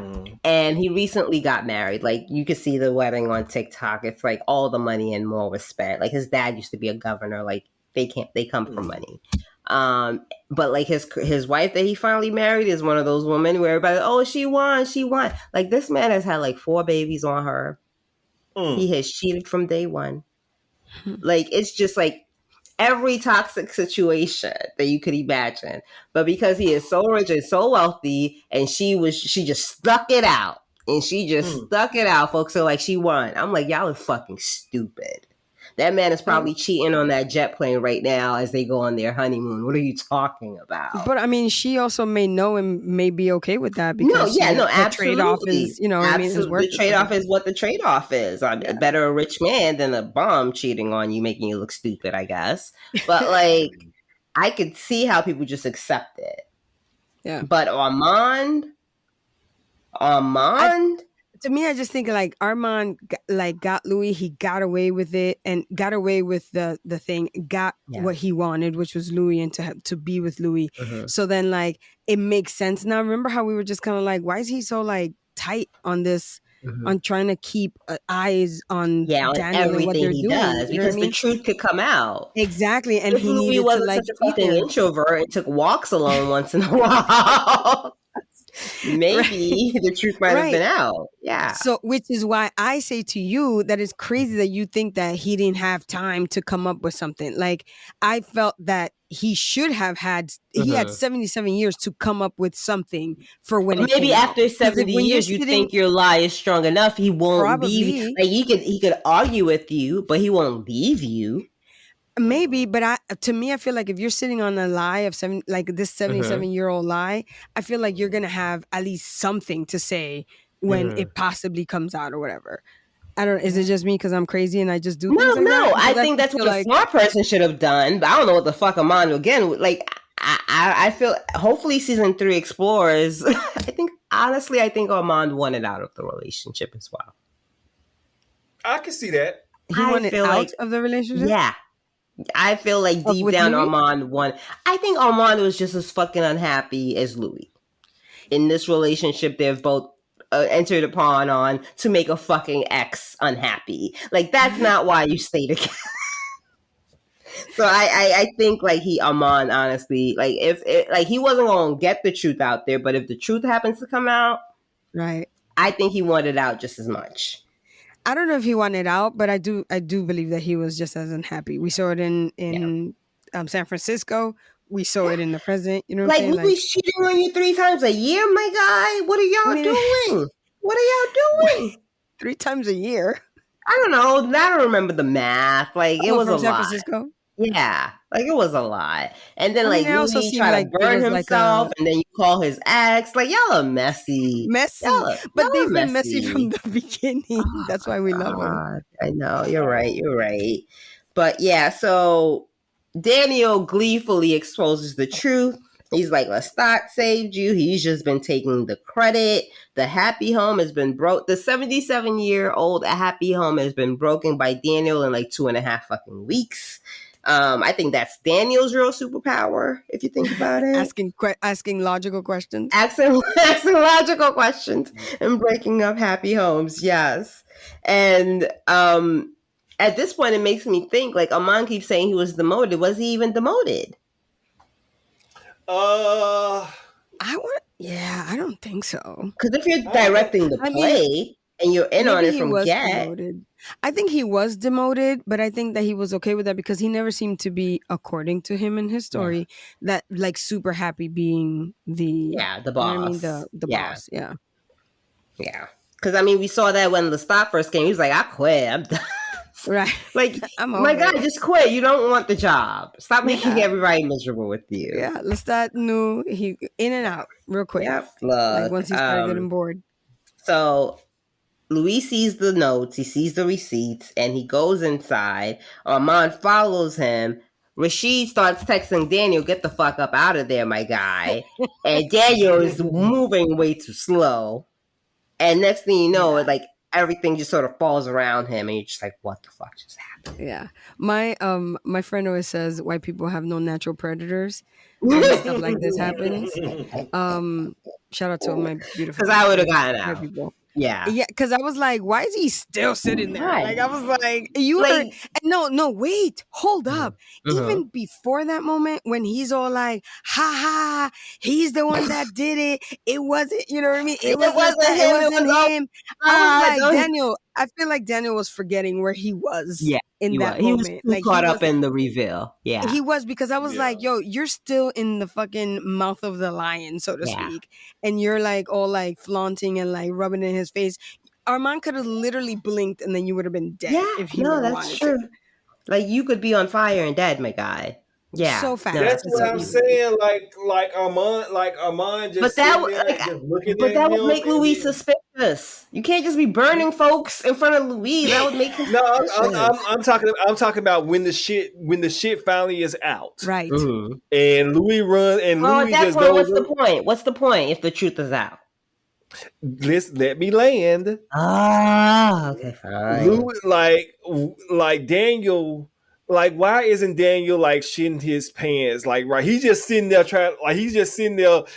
smiling, like he's gloating to Armand, and Armand just looks at him and just runs off to catch Louis. Right. That felt a little bit. That kind of felt out of character, because if I was Armand and you just blew my fucking shit up, I'm just gonna fucking throw you into the wall. Okay, but like that's not gonna unhide the truth. One, that's not Armand though. That's not Armand though, Juwan. That's not who Armand is. Armand is not the Louis. He's not violent. Right? Yeah. He's not that guy. I feel like it is more violent. Sure. Well, he is obviously. No, he's not the like throw you up against the wall guy, but he's the one that's gonna like. He's cultured. Maneuver.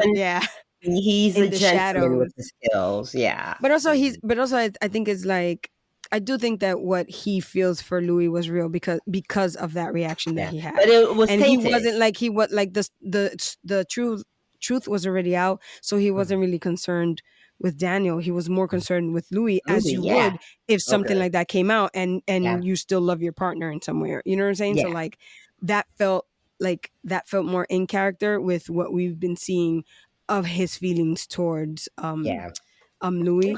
But like before the truth came out is when I'm just kind of like, he could have done something. And I think that like that doing something would have opened suspicion.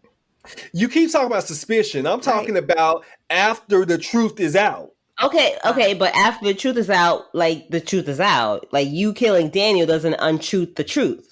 It'll like, hey, you fucked me up, I'm gonna fuck you up, which he kind of did. That's just revenge. That's not gonna like Louis know what Louis like. That's not gonna stop the reveal. Like the what you have been trying to prevent, which is Louis knowing the truth is out. Oh, I'm talking about before the truth is out that he could have done. Okay, but before the truth is out, if you hurt Daniel, that looks suspicious. And I'm talking about after the truth is out, I'm gonna fuck this nigga up, which he did, which he kind of did. But after the truth is out, you gotta go after your man. Like, y'all got me fucking defending Armand's bitch ass on this. No, I'm not doing this. No, listen. If he would have said something in my brain, this is how I'm thinking. If he would have said something beforehand, or done something or whatever, he could have had better control over it than when the truth came out. What could he have said? I don't know, Mo. I'm just saying that, like, isn't it easier before the shit comes out? I feel like Armand was between a rock and a hard place. Like, he was fucked. Like, Armand is 500 years old and has all the fucking power in the world. He could have done something. Well, I think that goes right back to my point that Armand wanted out of this relationship deep down. Maybe. He just wasn't going to be just like Armand is that person who has a problem breaking up with folks, right? Where like, it doesn't matter if you burn, like they like, oh, well, if she won't break up with me, I'm going to be here with her. Like, just, he gives that energy where he just won't break up. I mean, I to be honest with you, like, the more I think about it, the more I think about it, the more we talk about it, the more I think about it, it could be just as simple as like, maybe he was just tired of a lie. And sometimes when you are sitting on something this big for that long, it's like, if it comes out, then like, whatever, maybe I can fix it afterwards, but I won't have to carry this anymore. And to me, it looked like he was already over the lie in that cave when Lestat said, let's see how long it'll hold. Because Lestat really thought, and we'll get to it, Lestat really thought Louis got 2 brain cells to figure this shit out. I mean, he did. It took him some years, which is like 2 years. Did Louis figure it out, or did Daniel figure it out? Well, Daniel. Okay, then. Okay, then. Okay. Yeah. Okay. So, okay, Louis goes inside. They start arguing. Rashid tells Daniel to leave. The house goes boom. Next thing we know. I'm sorry, I thought about Joanne in this scene when we see that Louis threw him up against the wall and like caused structural damage to the penthouse. Because I'm just kind of like, again, like I feel like seeing it as domestic violence, absolutely, but also like they're so fucking powerful that like sometimes it's just kind of like they're just like throwing each other up against the wall, and that's just kind of I totally thought about this because I was like,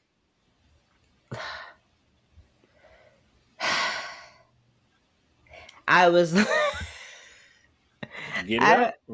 trying because in my heart I think I'm a good person. This is gonna be good. I kept thinking that like Louis could have beat Armand up more, and I was like, oh, that's domestic violence. But I was like, no. But if they broke up right before, boo, it's not domestic. And I'm like, bitch, are you out here trying to justify domestic violence? And y'all call me problematic. I'm a work in progress. And it's a fictional show. Leave me alone. But no, at the end of the day, it's just kind of like, it is. If we're going to see it that way from the beginning with one relationship, I feel like we have to be fair and do it for the other. And what I actually thought when I thought about you, Joanne, is that I was like, see, Louis has always been the problem. We all got there. Louis is the problem. Right, because it's like, because if we think about like how the like big, that big fight that happened in season 1 from Lestat's telling, like, and then San Francisco, and then this week, I'm just kind of like, I feel like Louis is the one that like starts. Just like the Talamasca said, the one you need to be worried about is him, right? Yeah. Not necessarily Armand. So let's see from there. It's basically an Iron Man blast is what I got, because we don't really see anything until like we come back and like Armand is on the floor and a bunch of dust is around him. And Louis tells Armand he is not allowed to hurt Daniel. Can't touch him. Remember that, guys. He's not allowed to hurt and or touch Daniel. And he tells him he better be gone by the time he's back. He tells Daniel, thank you. They shake hands. I'm going to send you 10 million to your bank account. He burns up the laptop so there's no evidence of the interview. And he doesn't remember about the cloud. Well, the cloud. Right. Look, I mean, he's like 200 years old, y'all. That's like, anyway, I just think about the fact that like in like one generation, I feel like already like Gen A don't know what the fuck a VCR is. Or like a phone. Yeah. Oh my God. Terrible. Like I literally had to like teach my kids. I'm like, hey, this is, you hold the phone up on your ear. And then like a rotary phone still has, like I had one and I lost it somewhere between like the last storm Sandy, because like when the storm went out, I could just plug in my rotary phone into the jack on the wall and my phone still worked when like my actual cell phone was down. Yeah. Analog. Yeah. But kids don't know about that shit now. Like I'm fucking 80. Anyway, showing my age this episode. But so he burns the laptop, says thank you. Louis returns to New Orleans, sees his old home. He goes on a tour. And I love this little scene where this tour guide is like, oh, this is where this French man lived, and this New Orleans guy and his child bride. I was like, Claudia was not a child bride? Like, that was I like it because of the because every time you retell history depends on who's saying the details always change. No, absolutely. But not only that, and then you add on top of that is like embellished for this tour and all that stuff. So like the fact that Louis was standing there laughing, being like, that's not what happened, but all right. But it was also like, that's their fucking home. And like that was like his story, you know what I'm saying? Like that, like, but to be, I guess, far removed from it, and and just hearing it like that for fun, and him laughing about it is what I found kind of amusing. I agree. And while he's like on this tour, all of a sudden we just see like a dude on the corner by a lamp thingy. Like, what the fuck are you doing? And next thing you know, he moves very fast like a vampire. We see him catch some rats. Mm-hmm. And I was like, oh shit, let me find out. Like, Louis has started the trend. Like, there are more vampires out here now in, like, eating rats and shit. Like, okay, trendsetter. And then next thing you know, like, Louis follows this dude and we see Lestat. Which is, okay. So Lestat, yes, we see Lestat, and he is listening to classical music, or maybe modern classical music, but he is so-called rehearsing or practicing on a wooden board made up to look like a keyboard. And I found that pretty interesting. Like, I guess maybe I don't understand. I mean, I just judging it based on, you know, the movie, where Lestat ends up at the end of the movie and where Lestat ends up at the end of the episode, and maybe at the end of the book, of this particular book, maybe this is all supposed to be the same thing. I was supposed to kind of like be the same fate that he has. I mean, it's a little bit different in the movie, but I just feel like Lestat could still be a rich Frenchman in America. Why, with a real keyboard, you know, in a mansion or whatever, you know, or maybe keeping a low profile in one of Brad Pitt's townhouses. So why not? It just didn't seem like we would see Lestat being destitute and eating rats. It just didn't feel like Lestat to me. Okay, so this is how I took this, because again, and you guys feel free to like go check out, because I know neither of you have watched my reaction, but go watch the reaction, because when this scene came on, I was like, oh my God, Lestat is blind, y'all. I thought Lestat was fucking blind, because he was like all hunched over and playing the keyboard. I was like, oh my, it was some, like, I felt like I was watching Grey Gardens. I was like, Lestat, what happened to you? What is wrong with my baby? And then I just realized, oh no, Lestat's just being fucking dramatic, because Lestat is a fucking dramatic vampire. And then, of course, it's like, I think Lestat is still rich. I think this is just all aesthetic. I think just like he was telling that story where he was like, and then like after after Nicholas died, he was on the fucking ground for a century. I think this is just another like iteration of that for Lestat. You know? So this is like his mourning period. Mourning period again. Like it was 100 years for Nicholas. We're in year 70, whatever, with Louis. Right. Louis, but you're also planning this tour, which we know that where that's gonna lead to. Oh, also the name that he gave of whoever retired, is this someone from vampire lore? Or I don't know. Aldrich. I was like, who the fuck is Aldrich? They die. If you guys are listening, let us know. I don't know who Aldrich. That was the name he mentioned. I don't know if it was somebody from vampire lore that maybe he's like Aldrich retired, and I mean, and like we know, Lestat is always like music. There was that dude he killed for missing a note in season 1. He's a bit emotional about his music, so I could see him. I could see how season 3 is like him going on tour in the modern era. But yeah, it's funny because to me it is like his mourning period, or like it just looks like he's just still in that kind of like, you know, depressive state, not only after this kind of like incredibly heartbreaking breakup that he had with Louis, but also coming to terms with what he did, and like not only what he did in the trial, but like what he did throughout their time together, which was pretty affecting even to him. So like to me it's just kind of like, yeah, he's still like depressed after a fucking breakup. It's just absolutely it's just 70 years because they're vampires, right? So but like not depressed enough that he didn't make another vampire. I mean, Lestat likes making babies. Still needs minions. He still needs minions. Yeah, that's true too. You know, to like do things. Not like, everyone is Armand where they go 5 centuries without making a baby. I cannot.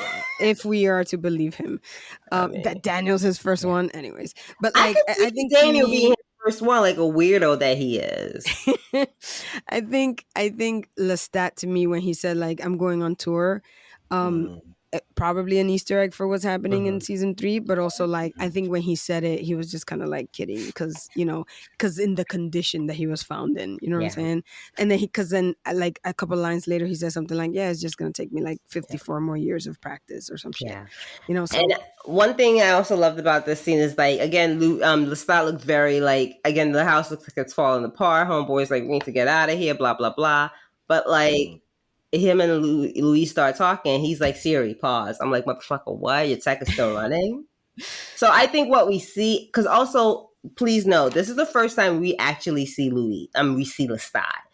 Season 1 was from Louis' perspective. Season 2 was from Armand's perspective. This finale is the first time we actually see Lestat as Lestat. And I kind of realized that because I was like, this is the first time Lestat's like hair has not been like Farrah Fawcett-y. Every time we see Lestat, his hair is just like the best waves, blowout, gel, everything. And this is the first time like Lestat, even though he still looks amazing, like the hair looks like not as shiny. Like this is the reality that is Lestat. So, but also again, his tech is still running. So how destitute could this fucking can he be? I think he's just like, it doesn't matter if like, you have like motherfuckers like Michael Jackson. Doesn't matter how rich you are.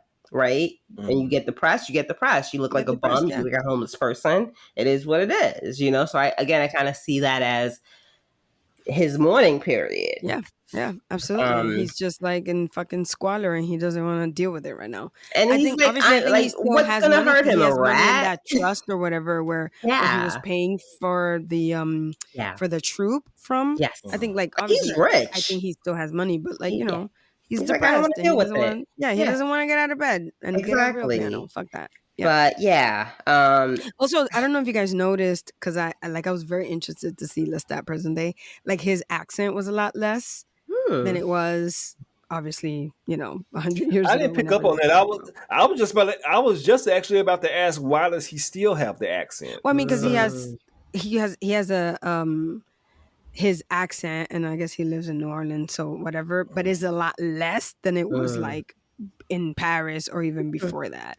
Like I keep an eye out for that. I got that in especially in the second rewatch, because I like made sure that like I want to know if that happens, because I feel like Armand did that. Like his accent wasn't the same as it was, in Armand's a liar, so that's possible. Right. We don't believe him anyway.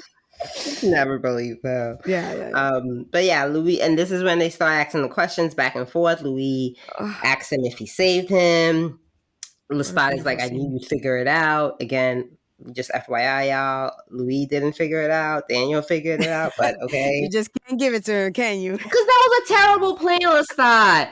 I knew you would figure it out. Like, Jesus Christ. What if he didn't figure it out? Then he'll still be with Armand. Then he would still be waiting for him. Oh Christ, that'd be terrible. Now, I mean, he would still be with Armand, and then the book would have come out, and then maybe it'll be Lestat. Like, okay, I gotta set the record straight on this shit. Yeah, that's true. That's true. I feel like he's still gonna do that anyway, because I'm sure he's not gonna love the interpretation of him and his life. He's like, I did not wear that ugly ass outfit. Y'all motherfuckers got me fucked up. Don't say that.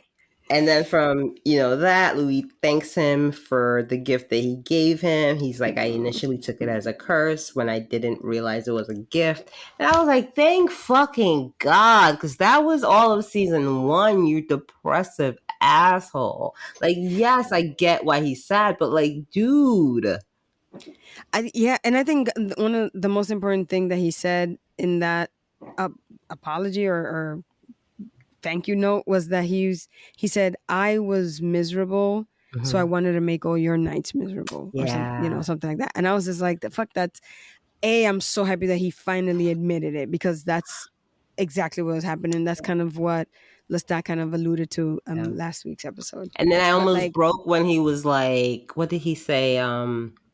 I want to thank you for like the days to come or some. I was like, because now it's a gift, and because like for the future Dave I mean, you got the like, blood of be the better or fucking some shit. first vampire, and you better say thank you, dumbass. Yes, I'm not gonna lie. Like, you even got like I was crying. street vampire in you. Yeah, it was beautiful. It was a and Jacob gorgeous Anderson scene. was just acting. Like I was like, both of y'all, both of them, stop it. both of them were so great. Like their chemistry is fantastic. But just the fact that like Louis said legitimately thank you for this. And he meant it. Yeah. And he actually meant it, because for this entire time he's been like, Lestat put this fucking curse on me. And you're just kind of and Lestat had to like love him through that and like still know that. So like Lestat has literally loved Louis through his worst. Like he hasn't had Louis at his best. All he's had is Louis at his fucking worst. Okay, and he loves him like no one's business. So imagine the opposite. Listen. I'm gonna need both of y'all to stop this fucking telling the truth excuses and this fucking gushing over these two fuck boys. No, that's not gonna happen. That's not gonna absolutely that they are reunited. Terrible. I am happy. Wait, I don't know. You keep saying reunited. I don't know if they're reunited. They are not, but they've made up. They have forgiven each other. They have I think healed. they've made peace. Yeah, Armand is not in the picture. No, but like Armand wasn't the problem either. He's not in the picture for now. Yeah. But when he find out that Lestat is back in the picture, then okay, he ain't gonna stand for this shit. He don't want to stand for Louis. Don't want him.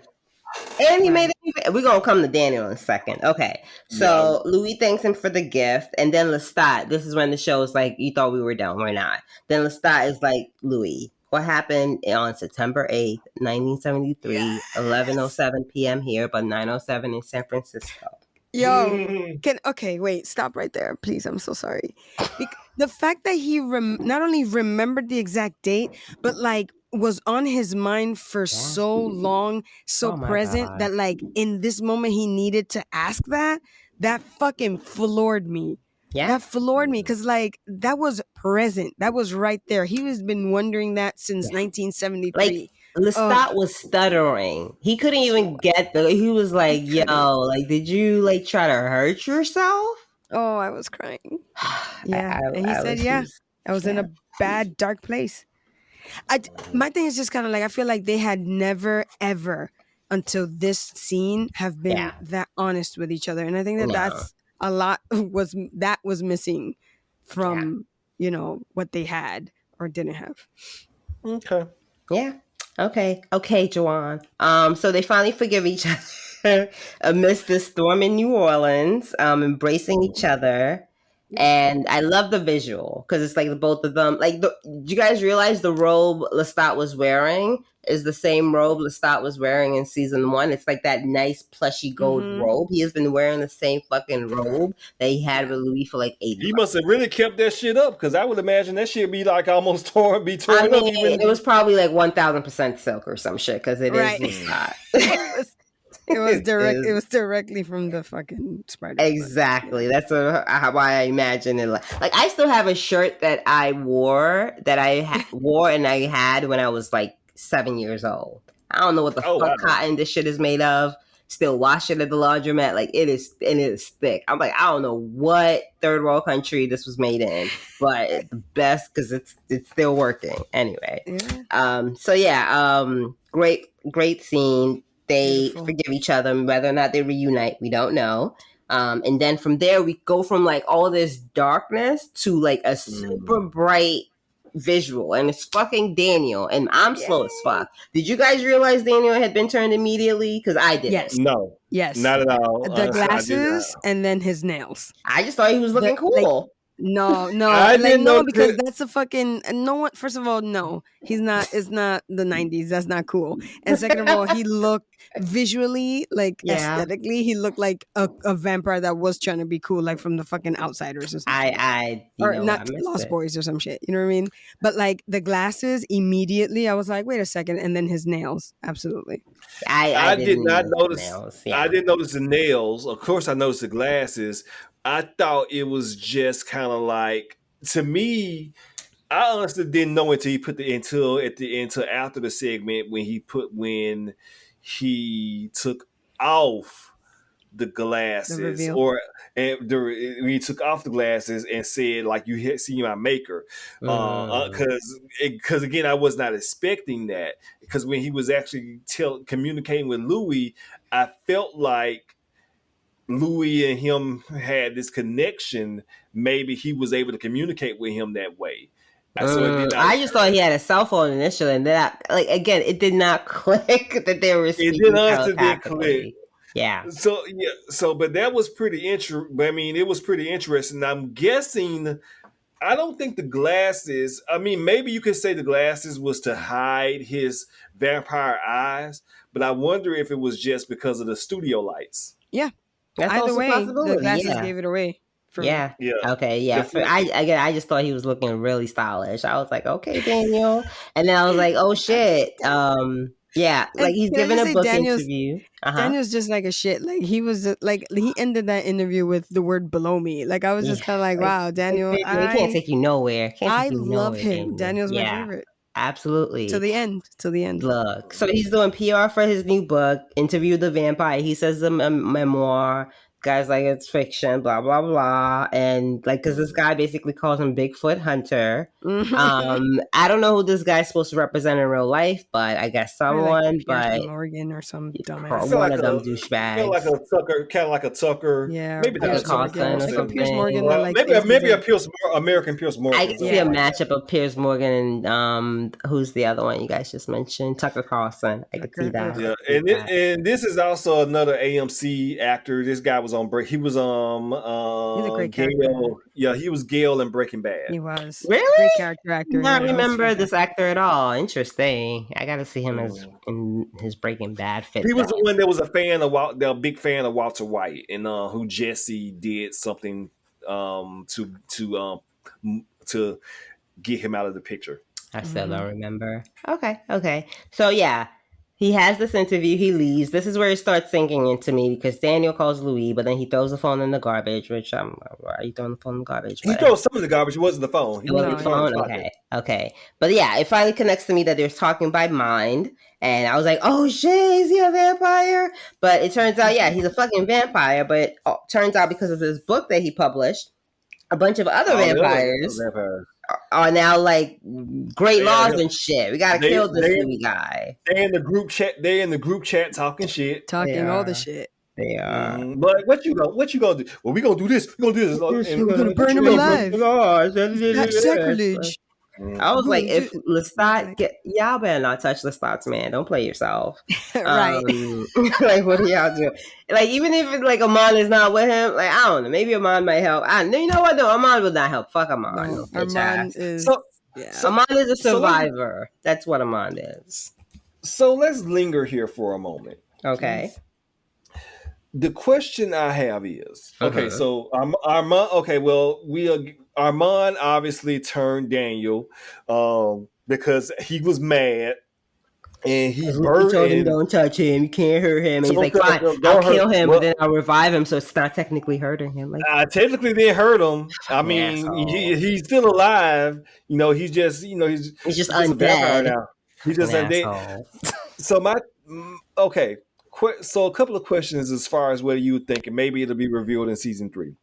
Do you think now that he's a vampire, is he actually is his disease cured? Yeah. Yes. Yeah. I wonder if it is. I mean, like he's maybe a vampire with Parkinson's. Yeah, I wonder. Okay. Also, and on that note, Armand broke a great law. Yeah, but I could see it. I could see why Armand broke it because Armand has been someone who has lived by the rules. He broke 2 great laws. Well, no, it was 1 great law. You're not supposed to let a human know and then not turn. But he's also the coven master, so his own permission.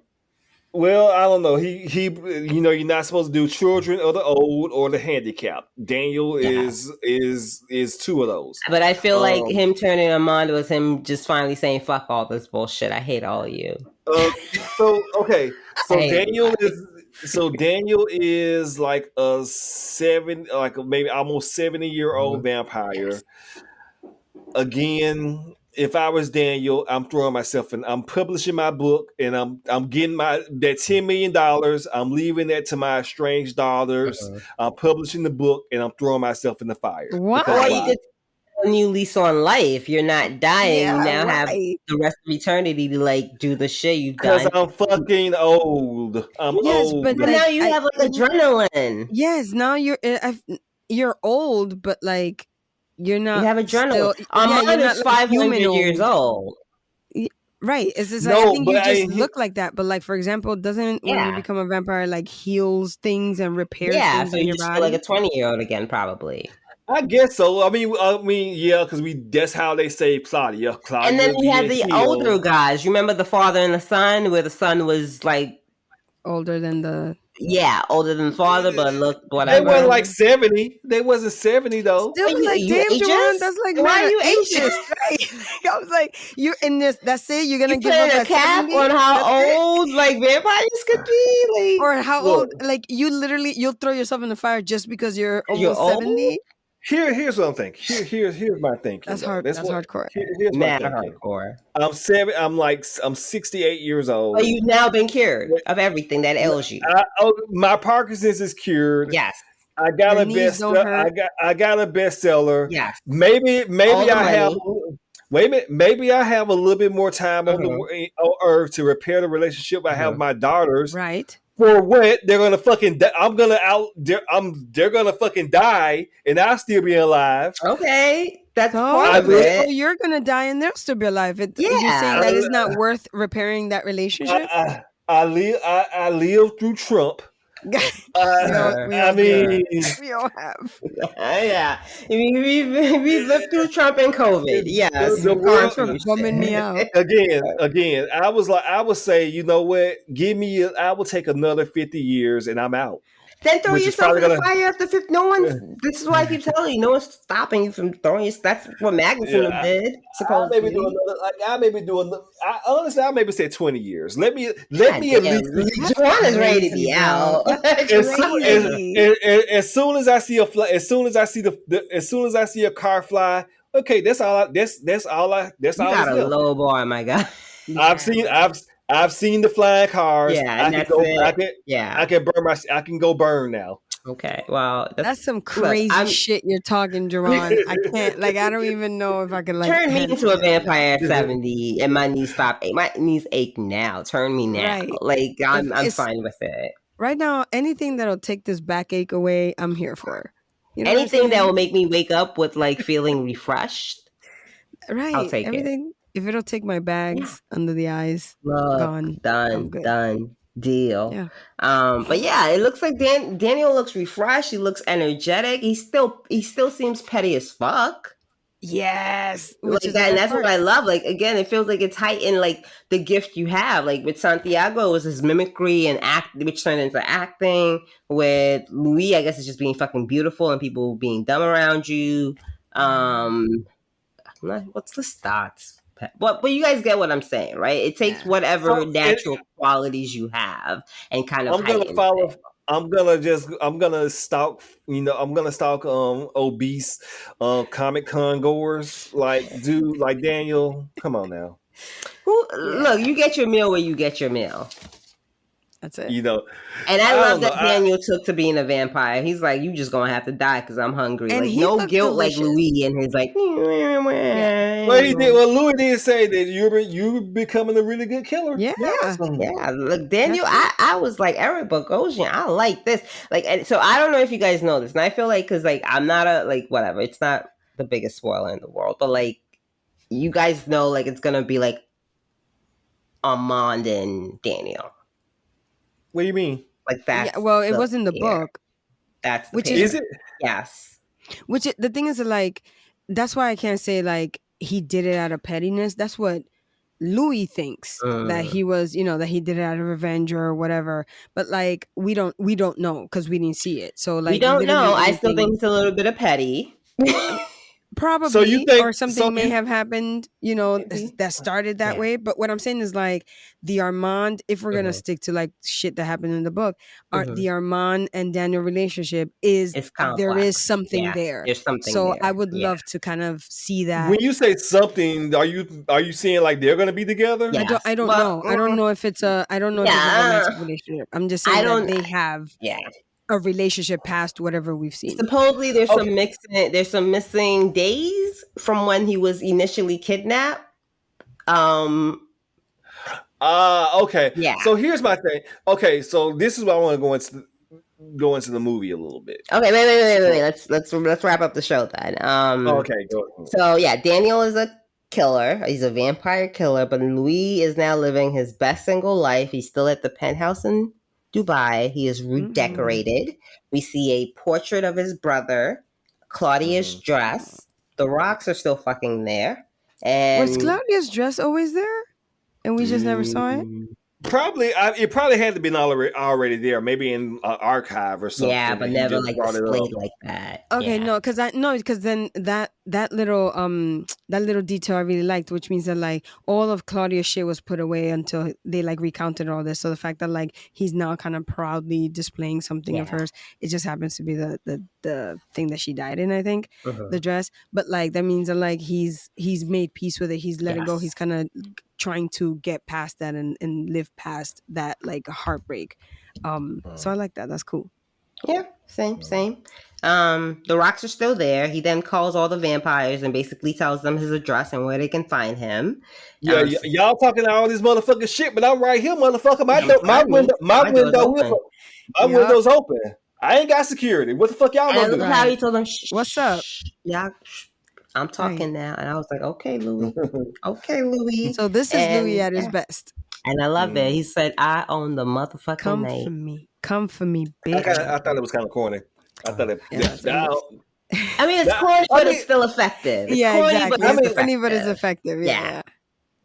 I mean, I understand because it's a callback to the first episode. But the first episode of season 2. But I just thought it was kind of corny. The line, not the line. I thought that was a great way to end the season. The line in itself was kind of corny. Okay. I mean, again, it just kind of fell flat to me. It did not work. I think you need to rewatch this again and let it sink in, Joanne. I watched it twice. I'm not saying it's not good. Yeah, I'm not saying it was not a good episode. I'm just saying it just did not work for me. Okay. So when we get into the movie a little bit, so it was just a spoiler for the movie. Emoji. It was Lestat that was beginning to turn Daniel, and not Louis. I mean, sorry, not Armand. Okay, and not Armand, and because Armand is not with him at all after Paris in the movie. Okay, he does help him escape, but he's not with him. Okay. In the movie, I believe they were going to do a proper sequel, but I think Brad Pitt and Tom Cruise either turned it down or something like that, and then they just ended up doing the Queen of the Damned. So it's interesting that Carly knows that it was Armand that turned Daniel, and they have some type of thing. Because my thing about season 3, it feels like we know that everyone is coming back. I feel like it's going to be another interview. This time it's probably, I felt like to me it was going to be maybe Daniel, maybe either Daniel finding Lestat or Lestat finding Daniel, and it was going to be like this, like it was going to be like a tour interview. Like I Lestat, hope so. Like Daniel interviewing Lestat while he's on this music tour. Mm-hmm. That's kind of what I envisioned. I could see that. Especially since Daniel's saying he wants to do another book. Yeah, or like Daniel wants to do another book, and now Lestat goes for him and he's like, "Let me just tell you the real story." He's like, I wasn't that whip. Louis is doing a lot. Right. I can see that. Yeah, it was him, right, and not me, right? That was the problem. Yeah. Like. So, which kind of worries me, if that's the case, in my head, are we done with Jacob Anderson? No, from what I've read, and I've read not a lot of articles, but I'm sorry, guys, it's been a lot of information out there. Jacob Anderson, per the show creator or whatever, will be back for season 3. They said like even if it focuses more on Lestat, because like Louis has been so central, he's still gonna have a part. Sort of like how like season 2, even though we didn't get Lestat, but Lestat was still there. So maybe in that way. Well, I remember I'm sorry, go ahead. No, in my head, season 3 is gonna do the same thing where it's gonna be past and present day. So I'm hoping that it's more so that we get present day Jacob Anderson and not past Jacob Anderson from Lestat's perspective. Oh, they do both. Or they do both, but I kind of want to see more present day Jacob Anderson. Yeah, I agree. I mean, I definitely like the fact that he's putting a challenge out there to all the vampires to be like, come fight me. So I think that would be good to watch, sort of him taking on the majority of the vampire world. Maybe we see like the Roman fucking vampires and shit who think they run it. Maybe. Yeah. I want to see Sam because Sam is supposed to have Sam was a DJ, so there's the music. There's a music element. Wouldn't it be fucking perfect if Sam is Banksy? Yeah, secrets out. Yeah, So Sam was a DJ, so there's the music element to tie it to Lestat. Maybe he's gonna be Lestat's DJ. Maybe. Magnus is it? So there's a mayor. Who's Marius? Marius is Armand's maker, and Magnus is Lestat's maker. Right. Because both of those names were also in the press release. Yes. So I'm assuming flashback. But that press release also was like, they said all those names was like over 8 books. So it's not necessarily what they're going to do in season 3. That was just somebody probably getting a bit too happy with the press release. But also, I mean, also remember that like they're taking the source material, but also like kind of doing their own thing with it. You know what I mean? Which I think at the end of the day, like season 1 and 2, them telling this quote unquote first book story, I thought they did it wonderful because it was like they told they paid homage to the source material, but also did their own thing and like really did it really well and not disrespect where it came from for I know the source material and the seasons. Movie. Sorry, go ahead. No, I'm just saying. Book 3. Carly, finish. Oh, sorry, go ahead. All right, I'm just saying that like because of that, I can see how like they'll do something great based on book 3, but not like maybe take from another book and not like exactly what we think they're gonna do. Especially since they're bringing back characters that may not be in the book 3. Of it all. I can see that. Joanne? So is book 3 is the Vampire Lestat. Is that correct? Yes. Book 2 is the Vampire Lestat. I thought is Queen of the Dam, I think. I thought the first 2 seasons was based on book 1, and then I don't know what the fuck the second one. Wait a minute. The third was Lestat. So wait a minute. I'm sorry. Book 2. Book 2 is that the Queen of the Damned or is that the Vampire? No. Book 1 and 2 is Louis. No. No. Book 1 is Interview with the Vampire. Book 2 is the Vampire Lestat. Book 3 is Queen of the Dam. Okay. So they're not. So they may or may not do Queen of the Damned in next season. Who knows? Maybe. I don't know. But they are going to do book 2, which is Lestat focused. Yes. Okay. Yeah. Okay, and since they're bringing back, Louis and like other characters, like we may get like a remix on whatever that is. Interesting. Okay, I'm on board. Okay. Yeah.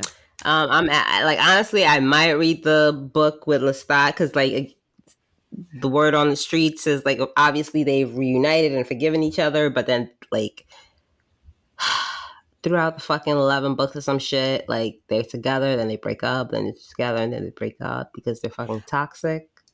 But wasn't it? I'm so sorry because I could be completely wrong. But when Shanna was here, didn't she say that like Louis isn't that huge of a factor in the rest of the book series? He's not, but he's still like with Lestat, like on and off throughout, like and on and that's off. A fact. That's what's happening. Oh, okay. But there's a lot of people in between them. Right. Of course. Like it's like Lestat, somebody else, Louis, Lestat, somebody else. But it's always like back to Louis. Right. Yeah. Okay. I like that. Yeah, I like that too. Interesting. I think I'm probably gonna I just added it to my whole list on Libby. Interview with the Vampire. I think I might want to read the series. Yeah, I might want to read Lestat. My girlfriend, as soon as we finished watching this finale, she like went and got the Vampire Lestat. She was like, "I'm gonna start it." I'm because I want. He's gonna be terrible, and I want it. Yeah, I'm gonna check out the Library Hub. Yeah, I think I'm gonna. The beginning of the thing. Yeah, that would be nice. If you're going to cover it. And if I'm invited back, it's Lestat. There's not a lot. It's not that hard for me to like dedicate my. I talked to you about the fish I was reading, the book about the fish and the tyrant. Come on, girl, I could read Lestat.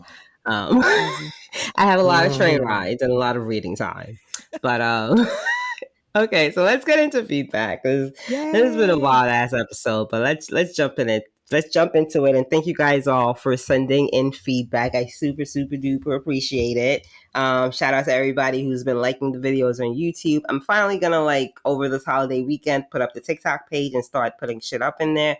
I am tired. I am exhausted. I really could just be scratching my ass and watching TV. But I do enjoy podcasting and I enjoy everything that we talk about. So I do kind of want to get it out there to as many people. So I would greatly appreciate it if you like it on whatever platform or wherever you see it. Like it, share it to your friends, your enemies, your petties. Don't matter. Every download is a win. But I think, let's jump into feedback. You guys ready for feedback? Yes. Sure. Okay, let me take a sip of this water because we got a lot. Oh wow, I'm so excited. Here we go. Right? Okay. So first feedback comes from Amanda. She says, "Hi, Amanda." She says, "No problem if this doesn't make the podcast, but just wanted you all to know that my husband and I watch and enjoy a ton of shows. But with Interview with the Vampire, we have had deep conversations about these characters, and especially Louis and Lestat. We talk about them as we know them. It just goes to show you the testament that this show has, and the characters have touched and gotten under our skin. I just wanted to share that with you all. Also, my husband is excellent at picking up things that go right over my head, and he helps me better understand the show." I like that. Teamwork. Yay. Teamwork. Teamwork makes the dream work, as they say.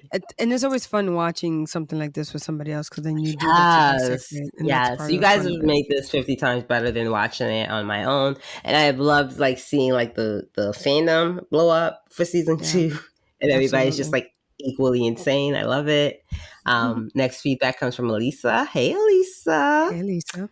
Hey, boo. She says, "I thought the ending was very satisfying. The reunion of Louis with the real Lestat was heartwarming. The pain and loss of their daughter Claudia was so evident." Oh, we didn't even mention the part where Lestat was saying he couldn't get Claudia out of his head. I was like, that's what you get. That's what you deserve. Wow. Louis, but also he said, he was like, I looked at her and she saw me like a father figure and I wasn't. And for him to again, another huge admittance from someone that really needed to kind of say that to not only the audience, us, but to Louis. And admit it to that was really beautiful. Yeah. It was beautiful. I'm telling you, that scene really kind of closed a lot of tied up a lot of bows for them and for us when it comes to and I appreciate that because people were like, what did that scene mean? Was she angry? So I do appreciate the show shut up and this is what the fucking man shut up and not having to go through the summer and because this story was so much about Louis and Lestat, for it to have this kind of huge emotional climax, I felt like it couldn't have done any better than that scene. You know what I mean? I agree. Elisa continues, "Louis finally living through all that guilt, self-hate, and grief, and accepting himself for what he is, a vampire, was great. I love the ultimate manipulator, the murder goblin Armand. He is a murder goblin. He was finally found out, and the rage mage Daniel, which is Gremlin, and now Goblin, which is very interesting. I hope we get more of him next season. This boy still needs therapy. Yeah, because he's 500, still acting dumb out here. We got questions on mind. I mean, cute boys would do that to you sometimes, though. Look, he is very cute. Very, very cute.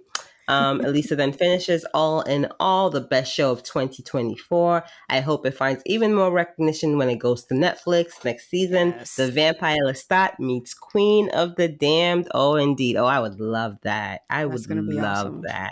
I like now I'm gonna have to think like who I'm not even gonna think about who they would cast. They gonna figure it out. I don't need to. Tiana Taylor as Ashaka, as Akasha, yes. Tiana Taylor. Oh, that would be interesting. We need someone. Not that Tiana can't do it, but we definitely need someone that will strong acting. Yeah, that will kind of meet the cast where they are. Yeah, absolutely. Like I love Aaliyah, but like if Aaliyah was there, I wouldn't be like cast Aaliyah. Like no. I was kind of like, why are we casting Aaliyah? But because it was just like a fun vampire movie. Yeah. Yes. Absolutely. It's not going to be whatever this is, absolutely, completely different. Just like how the movie isn't. Yeah. Right. Okay. Next feedback comes from Shanna. Shanna, of course, joined us on, I believe, episode 3 or 4. Don't quite remember, but it's on the feed. She says, "Hey, y'all.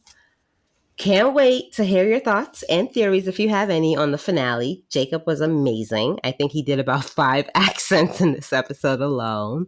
And the final scene with him and Francis was amazing. I also loved how he was just like, come at me, bro, at the end of the episode. What do you think Louis and Lestat said to each other during the hurricane? What are you most excited to see?" Okay, well, let's do the first question first. What do you think Louis and Lestat said to each other during the hurricane? Juan. Just more, I love you. Okay. When you said no more, I love you? No, I said, oh God.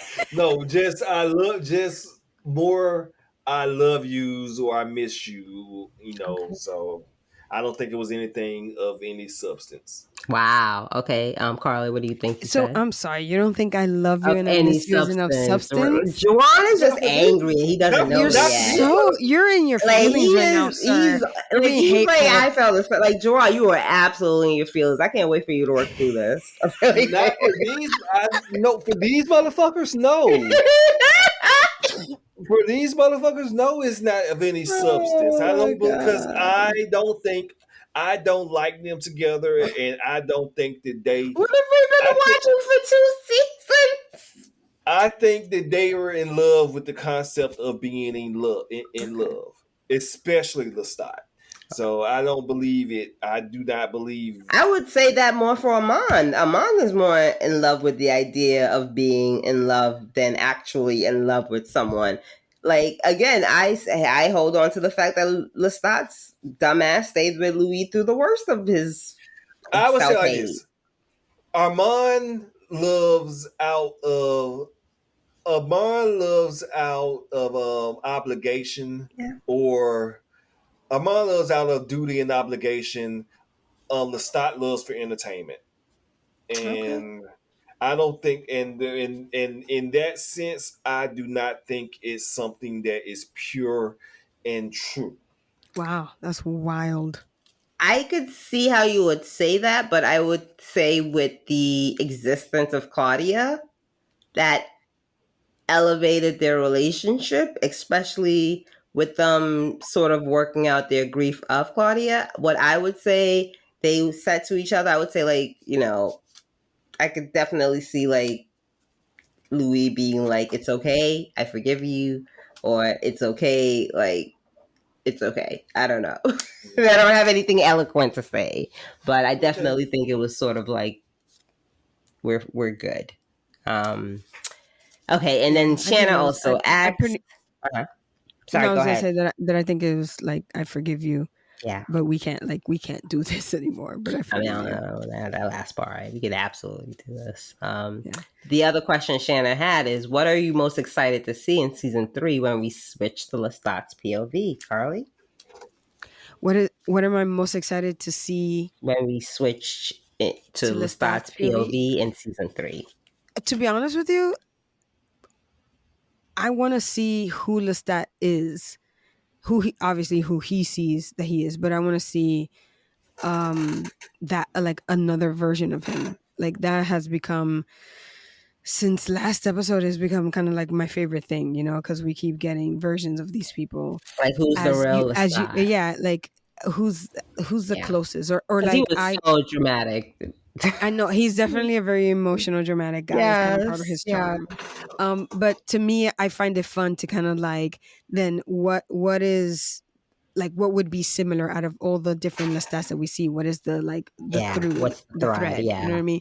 So like, but I'm kind of dorky like that, and I like stuff. And also, like how many other fledglings has he made? I want to know. Outside of this rat catcher in 70 years, I'm sure he's made a lot because you need minions, no? I guess. And he needs a little boy toy. You think he's had boy toys? I think he's had a lot of toys. He's absolutely had boy toys. You're not wrong. Yeah. I mean, I want to see what maybe, if they do flashbacks, what Lestat has been doing for the 70 or whatever years, what he's been doing. Yeah. I want to see. I'm excited to see, the tour, so to speak. Whatever this music aspect of it is. I've already said I want to see more. I want to see. I think it's time for us to see. I mean, we got them like more vampires in season 2, but I kind of want to see more modern day vampires. I really want to see Lestat's origin story. Like I want to hear it from the horse's mouth. That's going to be frightening to watch from what he's mentioned. And which is why it's so exciting for me. You know what I mean? Because it already sounds like it was so traumatic for him. He's only said a little bit, and what he said has been so horrifying. So like to kind of see it happening and like see the person, like a young baby Lestat, right? Oh my God. Right. See the person who he was to like the person he is now, how he became that, and the person that made him that. Like, that episode's gonna be awesome. Yeah, that's gonna be good. It's gonna be good. And okay, I'm thinking too hard. Okay. Shanna then continues, I'm a book reader. I won't give spoilers, but for a while, I did think they were merging Daniel's character with another significant future character. I'm glad to see that doesn't seem to be the case because Daniel's arc seems to be intact. Again, can't wait to hear your thoughts. Besos. Aww. Thank you. I'm intrigued now. Me too. Indeed. Look, I am probably most excited for Daniel and Armand's relationship in season 3 because I've heard Lestat and Louis are toxic, but they're a different type of toxic. And because everybody's out here thinking like Armand is Daniel's sugar baby, except like technically Armand is 500 years old. And absolutely older than Daniel, so that would be interesting. I like that. Okay. And this goes back to Amanda. She had feedback for us as well down here. Let me see. Pull it up. Where am I? Oh, okay. Wait, let me go to Sam first. Sam says, man, G-Dub is great. Sam was great. Ben was great. Eric, Assad, everyone. Delaney is magical. When you get a show like this where there are no slouches and everyone is bringing their A game, it's hard to think there might be 2 years before the next 2. Can't wait for your comment. 2 years? Oh, damn. Bum I think they shooting this year and we getting in 2025. You better. I'm not waiting. You better get something in 2025. Yeah. I'll take 4 episodes. Like I'm not 2026. We could be dead in 2026, Sam. No, I need this next year. We may not have, electricity by then. Like work. I need them in the studio last week. Get to cooking. But I think they could do it for 2025. They've been, I think, pretty much every year. Did this one take 2 years, or it was a year and a half? I think New York. Also we had the writer strike going off right now. I hope. Yeah, the writer strike was in between this, so and they still came out in 2024. I'm just saying it seems like it was maybe it had to be a little over a year. It was of this one. Well, I'm faithful. I'm hoping that they'll be back for 2025. Especially it's July. If they start shooting this year, by next summer, hopefully, maybe. Right, and they can't wait too long because people start aging, and then they're not gonna look exactly like Eric Bogosian looks fine as fuck. But yeah, like that. Like, let's not do that. Right. Even though he seems very with it. Okay, let's jump back to feedback from Amanda. This was a 2-parter. My bad, Amanda. She says, watching the reunion between Lestat and Louis, first watch, I was just stunned and mesmerized. Upon second watching, I cried right along with them. I felt their pain and agony and despair over Claudia. It was a beautiful and bittersweet reunion between the two, and through it all, I never gave up hope for Lestat and Louis. Damn, the actors of Jacob and Sam sure give us a masterclass with these 2 characters. They are just so in tune with their respective characters. It's just mind-blowing. And seriously, Armand, fuck you. You gaslighted us all, and I hate you for it. How dare you, sir? You betrayed Louis all this time because it was just going to be your ultimate revenge against Lestat because he rejected you. Again, just have a seat, Armand. Not wrong. The attention to detail, exquisite. The blood tears and raw emotion that Lestat gave Louis was just exquisite. Lestat and Louis are hands down. I know, like, Joanne is hating everyone. But for the Lestat lover in me, I'm here. Lestat and Louis are hands down the best vampires I've ever seen. They get a hold of me, and I just don't want to let them go. Finally, the season, just bravo to all. Well done, and I am in awe. I have no doubt we are in for a magnificent season 3. Until then, to the podcast host, here is to you all as well. Cheers. Thank you, Amanda. I really, really appreciate that. We appreciate that. Yeah, that was dope. Thank you. They appreciate that. Yeah. Jerron, it's going to be okay. So I think that's all the feedback we have. Let me just check YouTube because I also put up, I put up a post everywhere, y'all. So I just want to make sure I don't miss you guys, but I don't think I've gotten a notification. But the way YouTube be playing me, YouTube be like, oh, there are no comments. And then like a week later, it'll be like, you have 50 motherfucking comments. And I'm like, wow. So it just seems like I ignored everyone. Got it. While you look for that, can I ask you guys a question that I think we asked last week, which was, my question is, are you guys clearer now on the reason why Lestat came over to do this trial thing? Was that like answered for you? The why he came over? Yeah, because like it wasn't. Go ahead. No, because for example, like I was still kind of on the fence about it, but then when we saw the when they were telling us how Armand was the director of the show, and in that scene we see Lestat in the rehearsal space, and then he's asking about Claudia and how they're gonna like quiet her down, and then he like gets upset because they're just kind of like, you don't know how strong Claudia is or how powerful she is or whatever. You know what I mean? So like I just feel like with that and like a couple of the other things, for me it was solidified that like he came over not necessarily to like hurt them, but like to possibly because again, we don't know how they got him there. No, he looked like he was there from his own volition. No, but like we don't like. I mean, obviously they had to call him and be like, "Come here," but like, what did that look like? I don't know. It wasn't. It was not definitively answered for me, and honestly, it's moot at this juncture. I think it was just the fact that maybe, if I had to speculate, I believe it was just because he can't communicate telepathy. He can't find Louis by telepathy.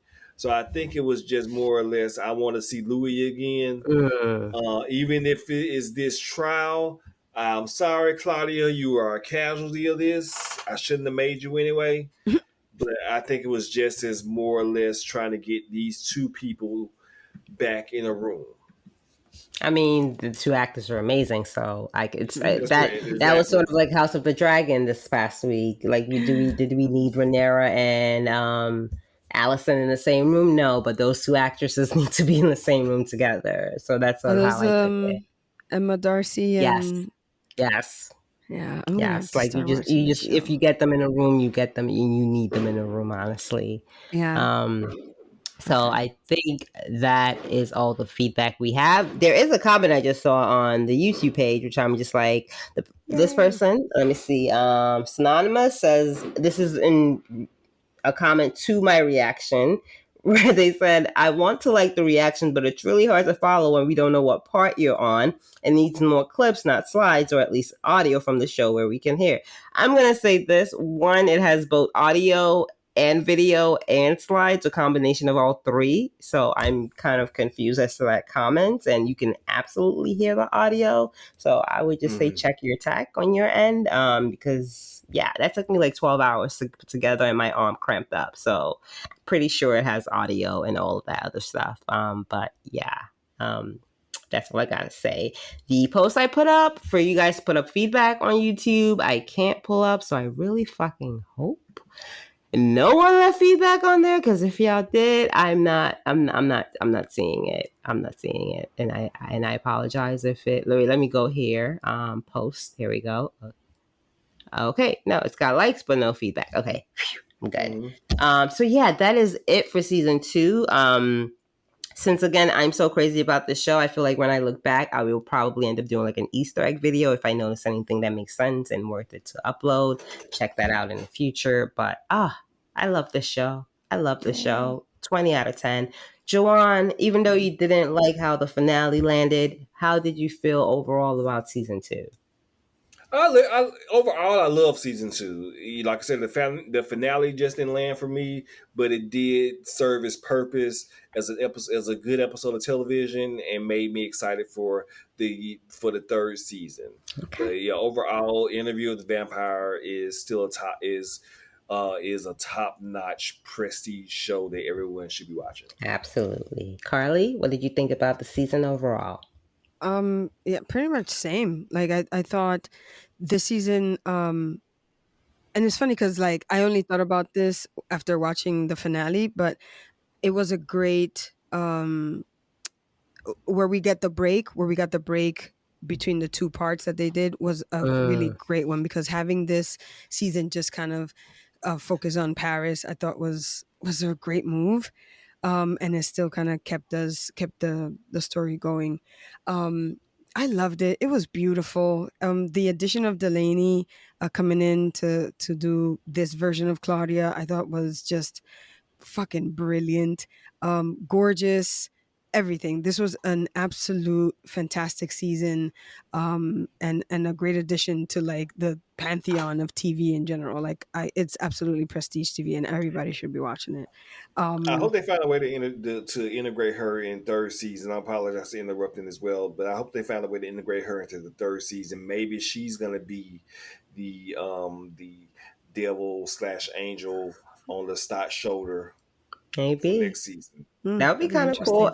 I agree. I hope they find a way to get her in there. Yeah, she was fabulous. But in general, like I said earlier, like this was an incredible adaptation. Like one of the best that we've gotten in recent years of something, like to pay homage to what came before it and the source material, but also do its own thing. I think it's just like it's a tits. Like I think everyone should absolutely watch it, because you want to watch good shit. Like this is definitely, great TV. And to have the addition of it being so explicitly gay, explicitly queer like this, I thought was also just like not only a cherry on top, but it's like a really important cherry on top to kind of see it like that. It was I beautiful. agree. It was brilliant. Yeah, I loved everything about it, honestly. Just it ticked all the box, and it was great writing, and every aspect was well done. So I'm excited for season 3, and hopefully they can like swing it out the park, and like, hopefully more money doesn't ruin the show, because sometimes that happens. But I have faith that the vision will hold true and we'll get our story, as long as they don't have like 22 episodes. Like maybe give them 9. Give them 9, but not, let's not go crazy. So like you wouldn't have wanted all 15 episodes together? Like you're good with the breaking up of like 7 and 8? Yeah, I feel like it makes for a tighter story, because it feels like once they start to have longer season, they start putting filler, and it's like they can't, like, it's a good show. You need to know how to edit it down, and I think for them they do. A lot of better shows have been ruined because they don't know how to edit down, but this show feels like they know how to edit down, and I've enjoyed them being able to tell the story they have to tell in like the limited amount of time they have. Absolutely. Fantastic show. Shout out to all the actors, production team, directors, producers, all of that. Just fantastic. Casting, yes. Without casting, we would have nothing. So thank you guys. Yes. And that's all we have. Again, check out some of the all these episodes will be posted on YouTube. I'm gonna eventually then get to season 1 and put that up as well. It's a lot of work, guys. If you appreciate all of that, just send me $1 or $2 on Patreon. Support the show. There are bonus and additional episodes of other shit that I do on Patreon. But yeah, if you like this, you appreciate it, give us a like, give us a review, all of that good stuff. On that note, Joanne, tell them where they can find you. You can find me on X, formerly known as Twitter, at JTD. That is JAYTEEDEE. You can also find the podcast that I host called Edit That Out with Jamel, Devin, and Joanne on all podcasting platforms, where we are currently covering season 2 of HBO's and Max's House of the Dragon. Ho of the Dragon. Yes, indeed. Yes, indeed. Hot D. Hot D. Carly, where can they find you? I'm on Instagram at Carly Vision with a K. Okay, and I am on Twitter at BookDreamer01. You can find the podcast across all the platforms, TV Movie Mistress, and I'll probably put up the TikTok page finally this weekend. But yay. Yeah, one more thing. I'm gonna miss you guys. Thank you so much for having me on the show again. Yeah, I mean, me and Joanne will be back for Outlander. Joanne, hopefully this summer you eventually go watch Warrior. But I don't please, Joanne, it's so good. So fucking and that you know what pisses me off about it is I know as soon as he watches it he'll love it, and that you're gonna love it. I just want to hit you. I just want to hit you like Louis. Is there a white man in it? Yeah, there's a white man, but there's also an Asian man who very much acts like a white man. So you're covered on both. It's very entertaining. It's not even as sad and dramatic and melodramatic. It's it's just fun and chaotic and and good. His action, the action. Fight scenes are stellar. Come on, Bruce Lee choreography, dude, watch the first 10 minutes now. Just the first 10 minutes will get you. You will enjoy it. It's fun. It's fun. It really is. I think you're going to really like it. Yeah. But not only is it fun, but I also think that has a lot of the markers of great TV that we like. Absolutely. Yeah. But he don't want to listen to me, just like how Carly don't want to listen and go watch Shogun. But, I'm just getting through my list. Summer just started. I need you to, girl, summer about to be over. You better bump it up. But now that we're done with Interview with the Vampire, we can all go for it. Because I know, I've been in an Interview with the Vampire 8-week zone. I got, this is going to be my first week where I'm like, oh shit, there's no Interview with the Vampire. What am I doing with my life? So that'll be interesting. But it's been a blast. Now you have to watch it from episode 1, season 1. I might start that this holiday weekend. I was going to give it a week, but that I don't think I can hold out for that long. So I might just do this weekend. But it's been fun. It's been great. I'm always jonesing for Carly because I know I go for 6 weeks and I'm like, Carly, let's find something else to podcast. So I'm here whenever you want. Whenever you want me, I'm here. We still got to finish. What was it? We started the historical drama. Oh, Mary and George. We got to wrap up for that. Yeah. So we'll be back eventually, guys. Give us some time to recoup. Right, because did they cancel Warrior or is it coming back? They were hoping Netflix would pick it up for a 4th season, but we don't know yet. Right, so I guess I'm not going to see you for a Warrior then, but we'll find something. We'll find something. Yeah. But thank you guys out there for listening. To all the new listeners, we hope you've enjoyed our chats weekly. For all the old listeners, thank you for sticking by us and listening to our ramblings and breakdowns of this fantastic show. It has been truly a pleasure. Again, thank you, and we'll absolutely do this again soon in some other way, shape, or form. Bye. Bye. Peace.